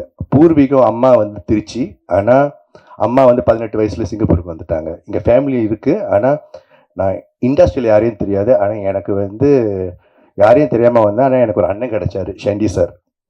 அவர் இல்லைன்னா அந்த படம் இல்லை, ரைட். அப்புறம் வந்து தனியாக உட்காந்துருக்காங்க பிரியா அக்கா. எந்த ஸ்டேஜ்லையும் பார்க்க முடியாது, ஷெண்டி சாரோட ஒய்ஃப். அவங்க தான் கட் அண்ட் ரைட். எனக்கு இப்படி ஒரு எனக்கு அக்கா இல்லாத குறைய தீர்த்து வச்சுட்டாங்க. இப்படி பண்ணி இவ்வளோ செலவு பண்ணாத, இப்படி தான் கரெக்டாக போகணும் அப்படின்னு கூட நின்று கடைசி வரைக்கும். நான் சிங்கப்பூரில் இருந்தாலும் ஷெண்டி சார் தான் இங்கே வந்து எல்லாத்தையும் எனக்கு எக்ஸிக்யூட் பண்ணி கொடுத்தாரு. அதுக்கப்புறம் காசி சார் தனியாக உட்காந்துருக்காரு, ரைட். நான் படம் எடுக்க போகிறேன்னு சொன்னோடனே இதுதான் பட்ஜெட்னு சொன்னோடனே கரெக்டாக உட்காந்து செஞ்சு கொடுத்தவர் அவர் தான். அதுக்கப்புறம் மீடியம் மைண்ட்ஸ் செந்தில் சார். இன்றைக்கி வந்து இந்த படம் வந்து எனக்கு இந்த சின்ன படம் பெரிய படம் டிஃப்ரென்ஸ் பார்க்க தெரியாது. நல்ல படம் இல்லை, இவ்வளோதான் எனக்கு தெரியும். இந்த படத்தை வந்து ஒரு போஸ்டராக இருக்கட்டும், கமிங் சூன் போஸ்டர்லேருந்து இப்போ வரைக்கும் டீசர்லேருந்து எல்லாத்தையும் எக்ஸிக்யூட் பண்ணுறது, ரைட். சிங்கப்பூர் மலேசியா வரைக்கும் இந்த நியூஸ், இந்த படம் இப்படி ஒன்று வருதுன்னு தெரியுது. அதுக்கு காரணம் வந்து Senthil sir from media minds ink. இவங்கெல்லாம் வந்து என்னோட ஸ்ட்ரெங்க் அதுவாக அமைஞ்சிச்சு எனக்கு, காட்ஸ் பிளெஸ்ஸிங். அதுக்கப்புறம் அஷ்ரஃப் சார், ரைட்.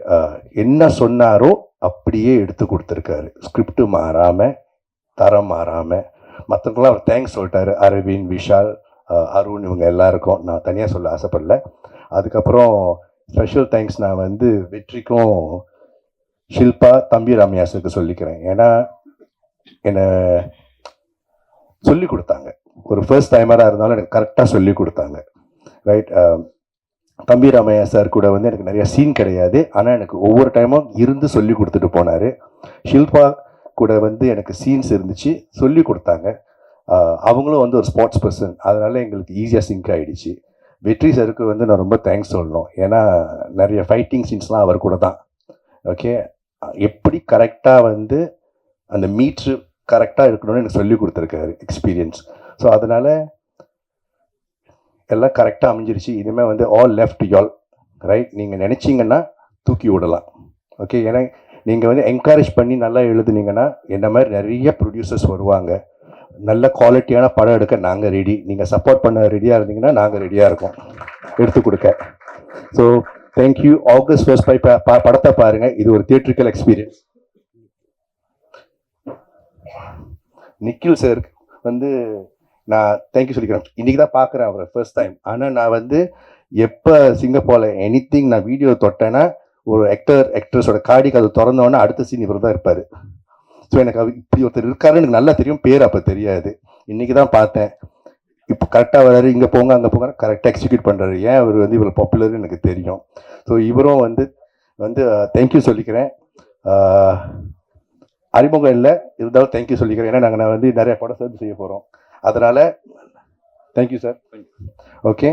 அண்ட் யாராவது விட்டுட்டேனா சார்? ஓகே. So thank you. நான் வந்து ஸ்டேஜை வந்து நான் நம்ம ஹீரோ சாருக்கு கொடுத்துட்றேன். Thank you very much. அடுத்ததாக நாயகன் வெற்றி, அதனைத் தொடர்ந்து கொஸ்டின் ஆன்சர். ஃபஸ்ட்டு இந்த படத்தில் எனக்கு வாய்ப்பு கொடுத்த மகேஷ் சாருக்கும் சாண்டி சாருக்கும் என்னோட நன்றியை தெரிவிச்சுக்கிறேன். சென்னை ஃபைல்ஸ் முதல் பக்கம். இந்த படத்தில் வந்து நான் நடித்தா கரெக்டாக இருக்கும் அப்படின்னு டிசைட் பண்ண அஷ்ரஃபுக்கு என்னோட நன்றியை தெரிவிச்சுக்கிறேன். அவரோட ஷார்ட் ஃபிலிம் பார்க்கும்போதே ஒரு கான்ஃபிடென்ஸ் இருந்தது. ஓகே, இந்த ஆள் கரெக்டாக படம் மேக் பண்ணுவார், குவாலிட்டியாக எடுப்பார் அப்படின்ற ஒரு நம்பிக்கை இருந்தது. அதே மாதிரி சொன்ன நம்பர் ஆஃப் டேஸில் கரெக்டாக ஷூட்டிங்கை முடிச்சு கொடுத்தாரு.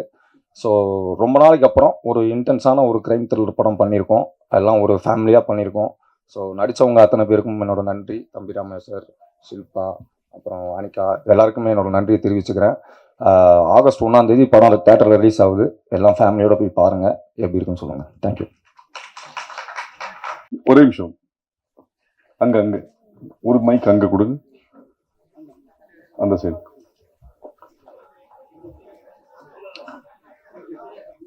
மீனாட்சி வந்து கிளைமேக்ஸ்ல கேட்பாங்க.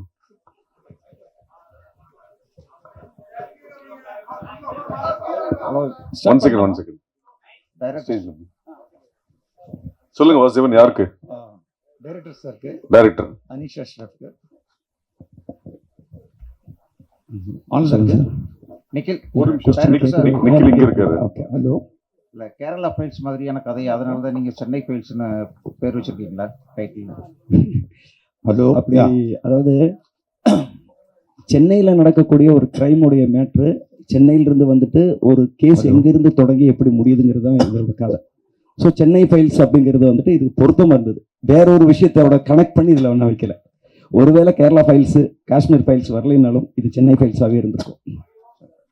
டைரக்டர் சார், இது வந்து இங்கே ஆடியோ இங்கே சார், சாரி. இது வந்து தமிழில் உங்களுக்கு முதல் படம், வாழ்த்துக்கள். ஓகே, நன்றி. டைட்டில் வந்து முதல் பக்கம், முதல் தேதி ரிலீஸ் ஆகிறது ஆகஸ்ட். ஹீரோ பேர் வெற்றி. அதை நானும் யோசிக்கல சார். முதல் பக்கம் முதல் தேதியில் ரிலீஸ் ஆகுதுங்கிறது நல்லா. Okay, thank you. ஹீரோ பேர் வெற்றி, அதில் ஒரு வெற்றி இருக்கு. வெற்றியின் முதல் படியை இன்னைக்கே தொட்டுட்டீங்க, வாழ்த்துக்கள். ஓகே, நன்றி நன்றி நன்றி நன்றி.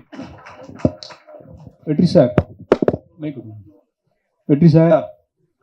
சார், இந்த தமிழ் சினிமாவில் ஒரு காலத்தில் மோகன் சார் வந்து பாட்டு பாடினார். நிறைய படங்கள் பாட்டு பாடி மைக் மோகன் அப்படின்னு வந்துட்டார். உங்களோட படங்கள் முதல் படம்லேருந்து இந்த படம் வரைக்கும் ஒரு மாதிரி டார்க் ஷேடாகவே நிறைய இருக்கு. ஒரு கிரைம் கதை, இந்த மாதிரி கதையெல்லாம் தேடி உங்கள்கிட்ட வருதா, இல்லை உங்கள் டேஸ்டா? இல்லை, அவங்க தான் தேடி வர்றாங்க.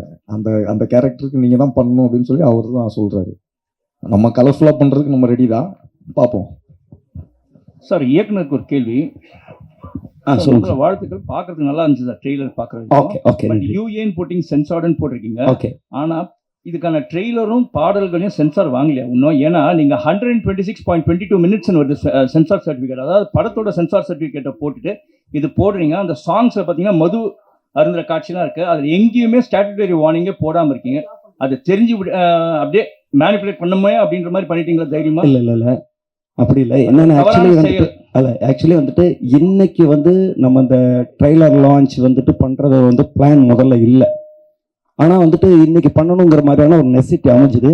ஸோ நம்மளுடைய பத்திரிகையாளர்களுக்கு வந்துட்டு நம்ம படத்தை வந்து அவங்களுக்கு காட்டணும். அவங்க தான் வந்துட்டு இதை வந்து சரி என்ன பண்ணலாம் அப்படிங்கிறது. ஆனால் நான் அங்கே ஒரு தப்பு தான் நடந்திருக்கு, நான் இல்லைன்னு சொல்லலை. இதை வந்து நம்ம வந்து ப்ராப்பராக வந்துட்டு ட்ரெய்லரை வந்து ரிலீஸ் பண்ண போகிறது 25th மேலே தான். 25th மேலே தான் ட்ரெய்லர். ஆனால் டீசர் வந்து நம்ம ஆல்ரெடி ரிலீஸ் பண்ணிட்டோம், ப்ராப்பராக ரிலீஸ் பண்ணிட்டோம். எக்ஸ்க்ளூசிவ் ஒன்லி மீடியா பார்க்கறதுக்கு. ஆமாம், மீடியா பார்க்கறதுக்கு. மீடியா மக்கள், மீடியாங்கிறது வந்து மற்றவங்க போய் சேர்றதுக்கு முன்னாடி நீங்க போய் சேர்ந்துருவீங்கிறதுனால அந்த மரியாதையா வந்து, அதாவது சொல்லுவாங்களா, ஒரு மர்டர் நடந்த இடத்துல போலீஸ் வர்றதுக்கு முன்னாடி மீடியா போயிடும். அப்படி வந்து என்னுடைய மீடியா வந்து பார்க்கணுங்கிறதுக்காக அப்படி ஒரு விஷயம் இருக்கு. ஆனால் இதுல கூட இன்னொரு விஷயம் சொல்றேன். ஒரு கதை ஸ்டோரி ஒன்று நம்ம நரேட் பண்ணியிருக்கேன். ஒரு ஊர்ல ஒரு சிங்கம் இருந்தது, அது ஒரு ஆர்ட் அப்படிங்கிற ஒரு விஷயம். அது வந்து அந்த வாய்ஸ் வந்து நம்ம இயக்குனர் நடிகர் சமுத்திரக்கனி அண்ணன் வந்து பேசி தரதா சொல்லியிருக்காரு. ஸோ அவர் வந்து இப்போ ஹைதராபாத்தில் ஷூட்டிங்கில் இருக்காரு. ஸோ அவர் வந்ததுக்கப்புறம் இந்த மிக்சிங் வேலையெல்லாம் பண்ணிட்டு ப்ராப்பராக வந்து ரிலீஸ் பண்ணணுங்கிறதுக்கு முன்னாடியே வந்துட்டு ஒரு ரிலீஸ் பண்ண வேண்டிய ஒரு நெசிட்டி வந்தது. சரி, அந்த நேரத்தில் வந்து நம்ம பத்திரிகையாளர்கள், நம்ம குடும்பமான தொலைக்காட்சி நண்பர்களுக்கு வந்து நம்ம காட்டுறதுல தப்பு இல்லைங்கிறதுக்காக பண்ணியிருக்கோம். தவறு இருந்தால் வந்து மன்னிச்சேன். டைரக்டர் சார், சார் சொல்லுங்க. இப்போ படத்துல வந்து முதல் பக்கம் டைட்டில் வச்சிருக்கீங்க. ஓகே. பட் எப்பவுமே ஒரு புக்குன்னு எடுத்துக்கிட்டா கிளைமேக்ஸ் வந்து கடைசி பக்கத்துல தான் இருக்கும். Okay sir. இதுக்கு படத்துக்கு முதல் பக்கம் டைட்டில் வச்சதுக்கு என்ன காரணம்? அது மட்டும் இல்லாம இந்த படத்துல சிங்கம் யாரு, நரி யாரு? சிங்கம் வந்து வழக்கமா ஹீரோவை தான் சிங்கம் சொல்லுவாங்க. ஓகே. வில்லனை நரின்னு சொல்லுவாங்க. ஓகே. ஆனா இதுல நீங்க வில்லனை சிங்கம் சொல்றீங்க, ஹீரோவை நரின்னு சொல்ற மாதிரி ட்ரெய்லர் தெரியுது. Okay sir. முதல்ல வந்துட்டு ஒரு டீசர் ட்ரைலர் அப்படிங்கிறத வந்து பப்ளிக் வந்து பார்க்கறதுக்கு வந்து அவங்களுக்கு வந்து ஒரு இம்பாக்ட் பண்ணுற ஒரு விஷயம். அது ஒரு விளம்பரம் தான், சினிமா கிடையாது. இதை பார்த்து வந்து யாருனாலையும் கதை புரிஞ்சிக்க முடியாது. ஸோ இது என்ன ஜானர்னு புரிஞ்சிக்க முடியும். ஸோ ஜானரில் வந்து புரிய வைக்கிறதுக்கு வந்து இந்த ட்ரெய்லரும் உள்ளே வர்றதுக்கு வந்து ஒரு கன்ஃபியூசிங் வந்து எல்லா படத்துலையுமே இருக்கும். உதாரணத்துக்கு பார்த்தீங்கன்னா ராட்சசன் படத்தினுடைய ட்ரெய்லர் நீங்கள் பார்த்தீங்கன்னா ராட்சசன் படத்தில் இருக்கக்கூடிய ஷூட்டிங் சீனோட இது ட்ரெய்லரில் வந்து வச்சுருப்பாங்க. படத்திலேயே வந்துட்டு ஒரு ஷூட்டிங் சீன் ஒருத்தனை வந்து கொலை பண்ணுற மாதிரி ஒரு ரத்தத்தோலை இருக்கிற மாதிரி இருக்கும், அது ட்ரெய்லரில் வச்சுருப்பாங்க. ட்ரெய்லரில் உங்களுக்கு என்ன இம்பாக்ட் கொடுக்கணும்னா, ஓ இவன் ஒரு கொலை பண்ணுறான் போல் இருக்குன்னு. படம் பார்க்கும்போது பார்த்தோன்னா அது ஆக்சுவலி வந்து பார்த்தா படத்தில் ஷூட்டிங்காக இருக்கும். ஸோ அது மாதிரி இந்த நரேஷன் வந்து ஒவ்வொருத்தருக்கும் ஒவ்வொரு இம்பாக்ட் கொடுக்கும். இப்போ நீங்கள் சொன்ன மாதிரி யார் ஹீரோ, யார் சிங்கம், யார் நரி, ஒரு குழப்பம் இருக்கா? இந்த குழப்பம் வேணும், அதுக்காக பண்ணியிருக்கிறது. நீங்கள் படம் பார்க்கும்போது யார் சிங்கம் யார் நரின்னு உங்களுக்கு தெரிஞ்சிடும். வெற்றி சார் அதே தான். சிங்கம் நரி 2 கேரக்டரும் நீங்கள் தான் நடிச்சிருக்கீங்களா? எங்கிட்ட கேட்குறீங்களா? வெற்றி ஹீரோ சொல்லுங்க. அதாவது சொல்கிறார் இல்லையா, சிங்கம் நரி இந்த 2 கேரக்டரும் நீங்கள் தான் பண்ணியிருக்கீங்களா? இல்லை, அந்த மேட்ரை நான் இப்போ ட்ரெய்லரில் பார்த்தா தெரிஞ்சுக்கிட்டேன், படத்தில் அது இல்லை. அதுக்கும் அது டைரக்டரோட சாய்ஸ் தான். மைக்குங்க தயாரிப்பாளர் சார். ஆக்சுவலி நம்ம ஹீரோட்ட வந்து கதை சொல்லுவோம், படத்தோடைய கதை சொல்லுவோம். ஹீரோட்ட வந்து ட்ரெய்லர் சொல்ல மாட்டோம். அவரே வந்து இப்பதான் ட்ரெய்லர் பார்த்துருக்காரு. யார்கிட்ட மைக் கொடுக்கணும்? தயாரிப்பாளர் ப்ரொடியூசர் கொடுக்கணும், வில்லன் கிட்ட. சொல்லுங்க. இப்போ நீங்க படங்கள்லாம் பார்த்துட்டு ஹீரோவை பிடிக்கல, அதாவது ஹீரோ இன்ஸ்பயர் பண்ணல, வந்து வில்லனை தான் எனக்கு இன்ஸ்பயர் ஆச்சு, அதனால தான் வில்லனாக நடிக்க வந்திருக்கேன் அப்படின்னு சொன்னீங்க. நிறைய ஹீரோ பேர் சொன்னீங்க. நீங்க எந்த இன்ஸ்பிரேஷன்ல வந்தீங்க, எந்த மாதிரி வில்லனா ஆகணும் அப்படின்னு சொல்லிட்டு நீங்க நினைக்கிறீங்க? இல்லை, நான் முதலே சொன்னதுதான் சார். இப்போ துப்பாக்கி படத்தோட வில்லன் தனி ஒருவனோட மாதிரி வில்லன், அதாவது ஒரு கிளாசி வில்லன். அந்த படத்தை வந்து எலிவேட் பண்ணணும். அதாவது இப்போ இந்த படம் எடுக்கும்போது கூட அவர் கதை சொல்லும் போது நான் சொன்னேன், சார் நீங்கள் ப்ரொடியூஸ் பண்ணுறீங்க, மேபி உங்களுக்கு எக்ஸ்ட்ரா சீன்ஸ் அதெல்லாம் தேவையில்லை. அந்த கதைக்கு என்ன தேவையோ, அந்த வில்லனுக்கு எவ்வளோ தேவையோ, அந்த மீட்டருக்குள்ளே நான் எவ்வளோ பெர்ஃபார்ம் பண்ண முடியுமோ நான் பண்ணி கொடுப்பேன். ஸோ எனக்கு வந்து இப்போ நீங்கள் என்ன பார்த்துக்கிட்டிங்கன்னா, இப்போ படம் பார்க்குறோம், அந்த படத்தை பார்த்தாலே உங்களுக்கு தெரியும், இவருக்கு இந்த மீட்டரில் தான் நம்ம போய் தேடலாம், இவரை வந்து நம்ம இந்த மாதிரி யூஸ் பண்ணலான்னு விஷயம் தெரிஞ்சவங்களுக்கு தெரிஞ்சிடும். ஸோ அந்த மாதிரி வரும்போது தெரிஞ்சிடும் எனக்கு. அந்த டைரக்டர் இதுக்கு மேலே எனக்கு ஆப்பர்ச்சுனிட்டிலாம் வந்து கதை வந்துச்சுன்னா எனக்கு சூஸ் பண்ணும்போது தெரியும், என்னால் முடியுமா முடியாதான்னு எனக்கு தெரிஞ்சிடும். அவங்களுக்கும் தெரியும் என்ன கேட்கணும்னு தெரியும். பார்க்கலாமே எப்படி போகுதுன்னு. All the best. Thank you. Silva madam, நீங்கள் ஜேர்னலிஸ்டாக நடிச்சிருக்கீங்கன்னு டைரக்டர் சொன்னார். ஜேர்னலிஸ்டாக நடித்தா ஹீரோயின் வந்து கொஞ்சம் கிளாமராக நடிக்க முடியாது. இந்த படத்தில் வந்து எப்படி நடிச்சீங்க, என்ன மாதிரி ஜேர்னலிஸ்ட், பாடி லாங்குவேஜ்லாம் யாரை பார்த்து இது பண்ணீங்க? உங்களை பார்த்து தான் கற்றுக்கிட்டேன். சுந்தரம் பேர் தான், மீனாட்சி சுந்தரம் பேரு. ஆனா அவர் வந்து மீனாட்சி இருக்கிறதுனால மீனாட்சி இன்ஸ்பயர் ஆகி பண்ணுங்க. டேரக்டர் சார் சொல்லுங்க சார். வில்லனைய முகத்தையே காமிக்கல ஒன்று. அப்புறம் வெற்றி சார் எப்போ டி ராஜேந்திரன் மீதே தாடி வச்சு நடிக்கிறீங்க, எப்போ இல்லாமல் நடிப்பீங்களா? ஒருவேளை இந்த படத்துக்கு வரும்போது அவர் தாடி இல்லாமல் வந்திருந்தா கூட நான் தாடி வளர்த்த சொல்லி இருந்திருப்பேன். ஏன்னா இந்த கதைக்கு வந்துட்டு தாடி வளர்த்துன ஒரு கேரக்டர் தான் எனக்கு தேவைப்படுது. அது ஆல்ரெடி அவர் தாடியோடய முன்னாடி நடிச்சிட்டு இருந்தாரு. ஸோ இந்த கதைக்கு அது தேவைப்பட்டதுனால அப்படின்னு. வில்லனை ஏன் வந்து முகத்தையே காட்டலைன்னா, அவரை வந்து ஒரு ஃபுல் மூவியாக வர்ற நேரத்தில் அவரை பார்த்தா நல்லா இருக்கும்னு நான் எதிர்பார்க்குறேன். ஏன்னா என்னதான் இருந்தாலும் அவர் வந்து தயாரிப்பாளர் இருந்தாலும் இந்த படத்தில் வந்து ஒரு அறிமுக நாயகன். அந்த அறிமுக நாயகனை ஒரு சின்ன ஷார்ட் டைமில் வந்து நம்ம காட்ட வேணாம், பிக் டைமில் காட்டுவோம் அப்படிங்கிறதுக்காக அவரை நான் வந்து ஹைட் பண்ணி வச்சிருக்கேன்.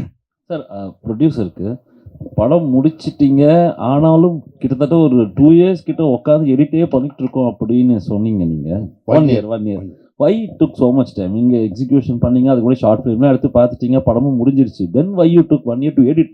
நாங்கள் அந்த டயத்துக்கு வெயிட் பண்ணியிருந்தோன்றது வேறு, but still I was sizzling the படம்ன்றதுக்கான ரீசன் இல்லை. ஏன்னா அந்த ஒரு டைமில் சார், அந்த 1 year இருக்குல்ல, எடிட் பண்ணுறது ஒரு பக்கம். அந்த டைமில் வந்து மார்க்கெட்டில் பார்த்தீங்கன்னா புது படம் எல்லாமே வெளியே வரல, எல்லாம் பழைய படமாகவே ரிலீஸ் பண்ணிட்டு இருந்தாங்க. கர்ணன், கில்லி இதெல்லாம் திருப்பி வந்துகிட்டு இருந்துச்சு. ஸோ ஒரு டைம் இருந்துச்சு, அந்த டைம் சரியாக இருக்கணும் இல்லையா? அந்த மார்க்கெட்டிங்னு ஒரு டைம் இருக்குது. ஸோ அந்த ஒரு டைம் வந்து மஞ்சுபல் பாய்ஸ்லாம் ஓடிக்கிட்டு இருந்துச்சு. So I say let's wait, அந்த ஒரு டைம் வரட்டும் கரெக்டாக. But will just keep. ஏன்னா ஒரு க்ரைம் த்ரில்லரை எடிட் பண்ணுறது இருக்குல்ல, நாட் அ ஈஸி ஜாப். அந்த கரெக்டாக அந்த மீட்டரில் உட்காரணும், ரைட்? அப்புறம் பாட்டு இருக்குது, அந்த பாட்டை நம்ம திருப்பி இது பண்ணோம். அந்த பாட்டை வந்து மாஸ்டரிங் கூட நம்ம லண்டனில் கூட கொண்டு செஞ்சுட்டு வந்தோம். அந்த குவாலிட்டியை கொண்டு வருவோம், கரெக்டான டைமில் கொண்டு போவோம். ஏன்னா படம் வந்து 4 கோடியோ 5 கோடியோ அதை நம்ம கரெக்டாக மார்க்கெட்டிங் பண்ணணும். பிகாஸ் நான் வந்து பிஸ்னஸ்மேன். அது டைம் எடுத்துக்கிட்டாலும் கரெக்டாக மார்க்கெட்டிங் கரெக்டாக இருக்கணும், கரெக்டான டைமில் வரணும். ஸோ நாங்கள் படத்தை ரிலீஸ் பண்ணலான்னு பிளான் பண்ணது லாஸ்ட் இயர் நவம்பர். அங்கேருந்து நாங்கள் பார்த்துக்கிட்டே வரோம். இப்போ இந்த டைம் கரெக்டாக இருக்குன்னா ஒரு 1 to 2 weeks டைம் ஃப்ரேம் வேணும் கரெக்டான டைமில் வெளியாக்குறதுக்கு இல்லையா. கரெக்டாக இப்போ அமைஞ்சிச்சு. எனக்கு வந்து மார்ச்சில் ரிலீஸ் பண்ண சொல்லியிருந்தா கூட பண்ணியிருப்போம். ஆனால் பெரிய படங்கள் வந்துக்கிட்டே இருக்குது, நமக்கு ஸ்க்ரீன்ஸ் கரெக்டாக கிடைக்கணும், அதெல்லாம் பிளான் பண்ணணும். சும்மா எடுத்தோம் அப்படின்னு பண்ண முடியாது, ரைட்? படம் நல்லாயிருக்கும், ஆனால் நீங்கள் கரெக்டாக கொண்டு போய் சேர்க்கலன்னா படம் நல்லா ரீச் வராது இல்லையா. ஸோ கரெக்டாக பொறுமையாக கொண்டு போயிருக்கோம், அவ்வளோதான். டைரக்ட் சார் ஒரு விஷயம் சொல்லுங்க. அதாவது புது தயாரிப்பாளரோ இல்லை ஏற்கனவே படம் எடுத்துக்கிட்டு இருந்த தயாரிப்பாளரோ அங்க இருக்கீங்க. புது தயாரிப்பாளரோ ஏற்கனவே படம் எடுத்துக்கிட்டு இருந்த தயாரிப்பாளரை விட நீங்க நெருங்கி ஒர்க் பண்ணிடலாம். இவர் எல்லா விவரம் தெரிஞ்சவராக இருந்தாரு, இதனால எப்படி ஒர்க் பண்ணீங்க? பிரச்சனை வந்ததா? ஆக்சுவலி வந்துட்டு அது ஒரு வகையான ப்ளஸ்ஸாக இருந்தது. ஏன்னா எந்த ஒரு இயக்குனரும் ஒரு கதையை வந்து அவங்க எழுதும்போது இது சூப்பராக இருக்கும் அப்படின்னு சொல்லி தான் அவங்களுக்குள்ள ஒரு நம்பிக்கை இருக்கும், அதில் மாற்றமே இருக்காது. ஸோ அப்படி எடுத்து கூட ஏன் படம் ஃபெயிலியர் ஆகுது அப்படிங்கிற ஒரு கொஸ்டின்ஸ் இருக்குது. நல்ல படம் தானே, நல்ல கதையை தானே யோசிச்சிருப்பா, அப்படி இதை வந்து ஃபெயிலியர் படம் பண்ணணும்னு யாரும் யோசிச்சிருக்க மாட்டாங்க. அப்படி ஒரு நல்ல கதை யோசிச்சு கூட வெளியில் வரும்போது அந்த படம் ஃபெயிலியராக மாறுதுன்னா அதில் சில குறைகள்லாம் இருந்திருக்கும். அந்த குறைகள் வந்து ஒரு இயக்குனராக, ஏன்னா அந்த படத்தினுடைய ஒரு தந்தையா எனக்கு என் மகன் மேலே வந்து எனக்கு குற்றம் தெரியாது. அந்த குற்றத்தை வந்துட்டு அவர் வந்து எடுத்து சொல்லும்போது அவர் சொன்ன எல்லாத்தையுமே நான் மாற்றலை. அவர் வந்து நான் நிறைய சிங்கப்பூரில் இருக்கக்கூடிய நண்பர்கள் காட்டினேன், நான் பார்த்தேன். எனக்கு இந்த இடத்துல மட்டும்தானா அதை நான் திரும்ப வந்து நான் பார்ப்பேன்.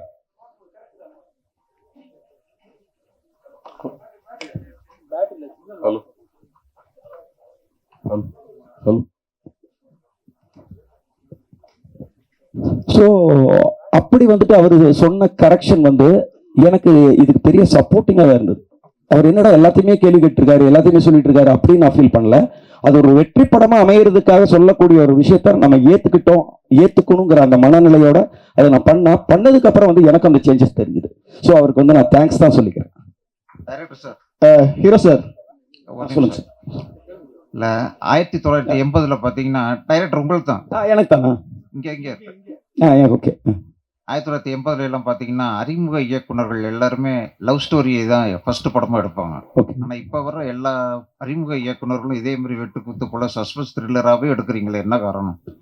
அதாவது வந்து அந்தந்த சீசனில் அதாவது வரும். மாம்பழ சீசனில் மாம்பழம் தான் வரும், வாட்டர் மெலன் சீசனில் வாட்டர் மெலன் தான் வருங்கிற மாதிரி சினிமாவும் வந்து ஒரு சீசன் தான். அதை நம்ம புரிஞ்சுக்கணும். என்கிட்ட வந்து அப்போ லவ் கதை இல்லையா, என்கிட்ட வேற கதை இல்லையான்னு கேட்டாங்கன்னா ஒவ்வொரு இயக்குனராக வரும்போது அவங்கள்ட்ட கிட்டத்தட்ட ஒரு 10 கதை இருக்கும். அந்த 10 கதையில முதல் கதை எது படமாக்கப்பட போகுதுங்கிறது அந்த இயக்குனருக்கே தெரியாது. நம்ம வந்து ஒரு ப்ரொடக்ஷன் கம்பெனியில் வந்து கதை சொல்ல போகும்போது அவங்க சொல்லுவாங்க, உங்கள்ட்ட இந்த மாதிரியான ஜானர்ல கதை இருக்கான்னு கேட்பாங்க. ஏன்னா வந்து அந்த டைம்ல வந்து பார்த்தோன்னா லவ் படமா ஓடிட்டு இருக்கும். நான் வேற ஒரு கதை சொல்ல போனேன்னா லவ் கதை வச்சிருக்கீங்களான்னு கேட்பாங்க. அப்போ நான் லவ் கதை தான் சொல்லுவேன், சொல்லி அது படமாக்கப்படும். அடுத்தது நான் லவ் கதை சொல்லலான்னு போகும்போது வந்து பார்த்தேன்னா அப்படியே வந்து எல்லா சஸ்பென்ஸ் த்ரில்லரு கிரைம் இப்படி ஓடுதுங்கப்பாங்க. அப்போ அந்த நேரத்தில் நம்மள்ட்ட கேட்பாங்க கிரைம் கதை வச்சிருக்கேன். ஸோ எதை கேட்டாலும் சொல்ல வேண்டும்ங்கிற தயார் நிலையில் ஒரு இயக்குனர் இருந்தால் மட்டும்தான் அவன் இயக்குனர் ஆக முடியும். ஸோ இந்த சீசன்ல நான் இது பண்ணியிருக்கேன். இந்த முதல் பக்கத்தை தவிர அடுத்த பக்கங்கள் வரும்போது நீங்க கேட்ட கேள்விக்கான ஆன்சர் மாறும்.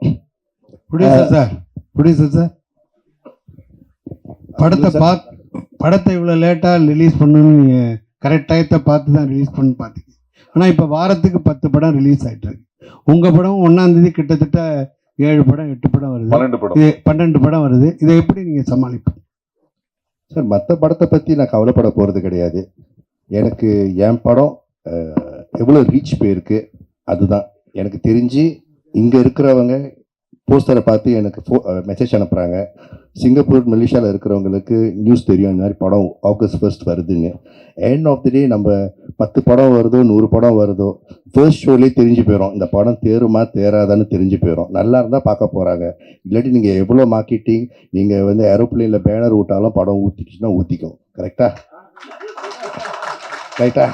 ஸோ எனக்கு தெரியும் ஃபர்ஸ்ட் ஷோ பார்த்துட்டு படம் நல்லா இருக்குன்னு சொல்லுவாங்கன்னு தெரியும். ஸோ நல்லா இருக்கிற படத்தை பார்க்க போறீங்க, இல்லைன்னா அதுவாக போய்க்கும். சார் கவலை இல்லை.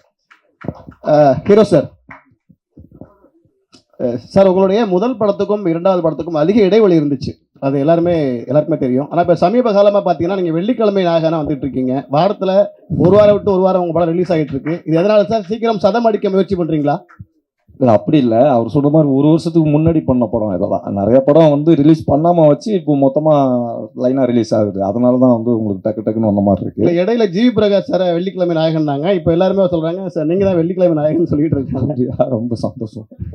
வெற்றி சார், அதே இது கண்டிஷா இன்னைக்கு உள்ள சினிமா வந்து கொஞ்சம் மோசமாக இருக்குது. ஒரு வருஷத்துக்கு 5% 6% படம் தான் ரிலீஸ் ஆகுது.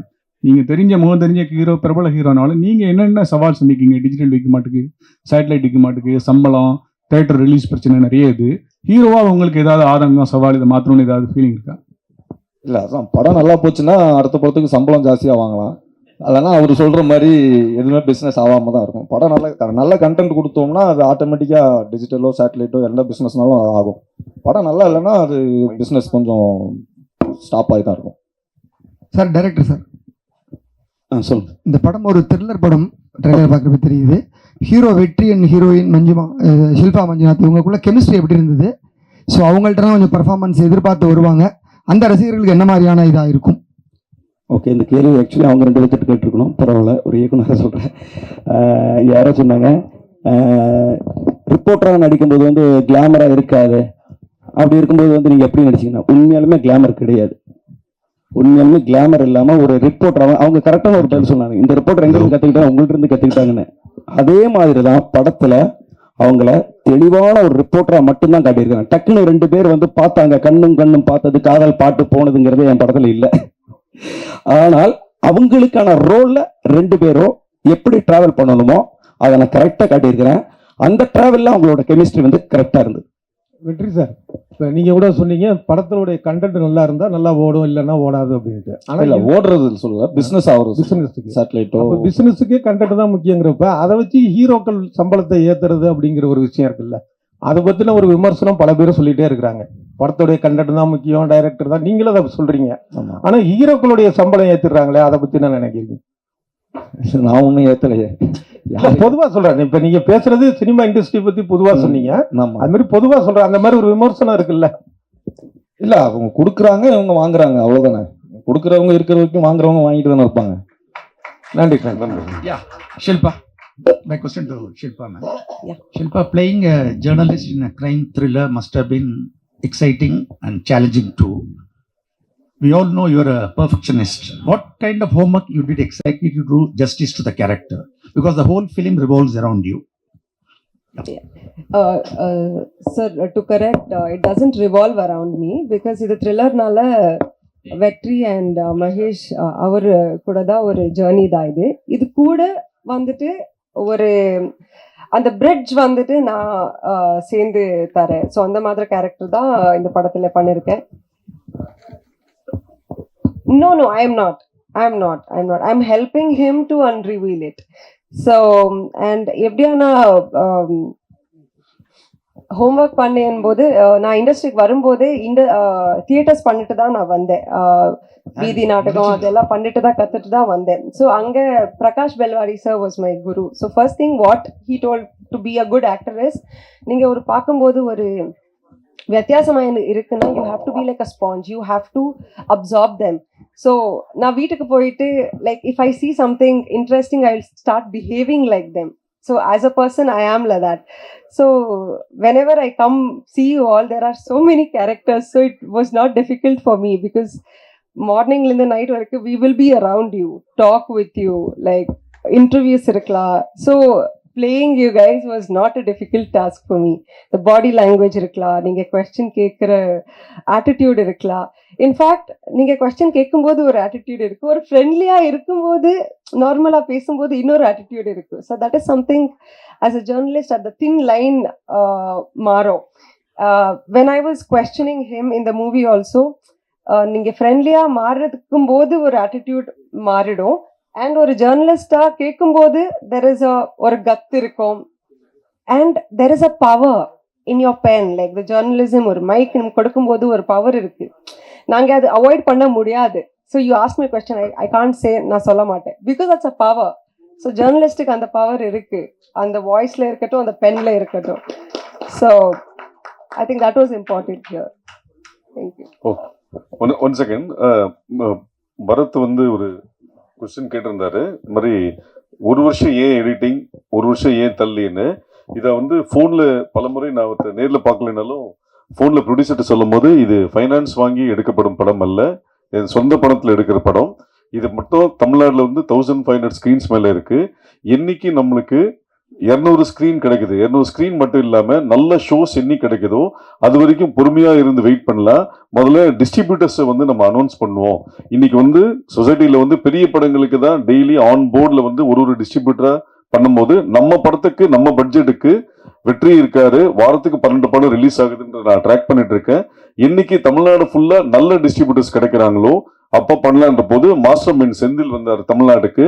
City university Dhanam pictures, Coimbatore Tiruppur Subramaniam Sakthi films, Madurai வந்து சூர்யா மூவிஸ், திருச்சி தஞ்சாவூர் எஸ்ஆர் பிரபுவோட dream warrior pictures, Salem Pradeep, TK வந்து பிரதாப் ராஜா, இவங்க எல்லாரும் சேர்ந்து ஆகஸ்ட் 14 தான் கூலி வருது. ஆகஸ்ட் 1 வாங்க, நிறைய 200+ ஸ்கிரீன்ஸ் வரும், நிறைய ஷோஸ் கிடைக்கும். அதனால நீங்க லேட் ஆனாலும் உங்களின் வெற்றியும் தள்ளிதான் போயிருக்கிறது, தவறி போகவில்லை. அதனால மெதுவா வரலான்னு சொன்னதுனால இந்த படம் ஆகஸ்ட் 1 வருகிறது.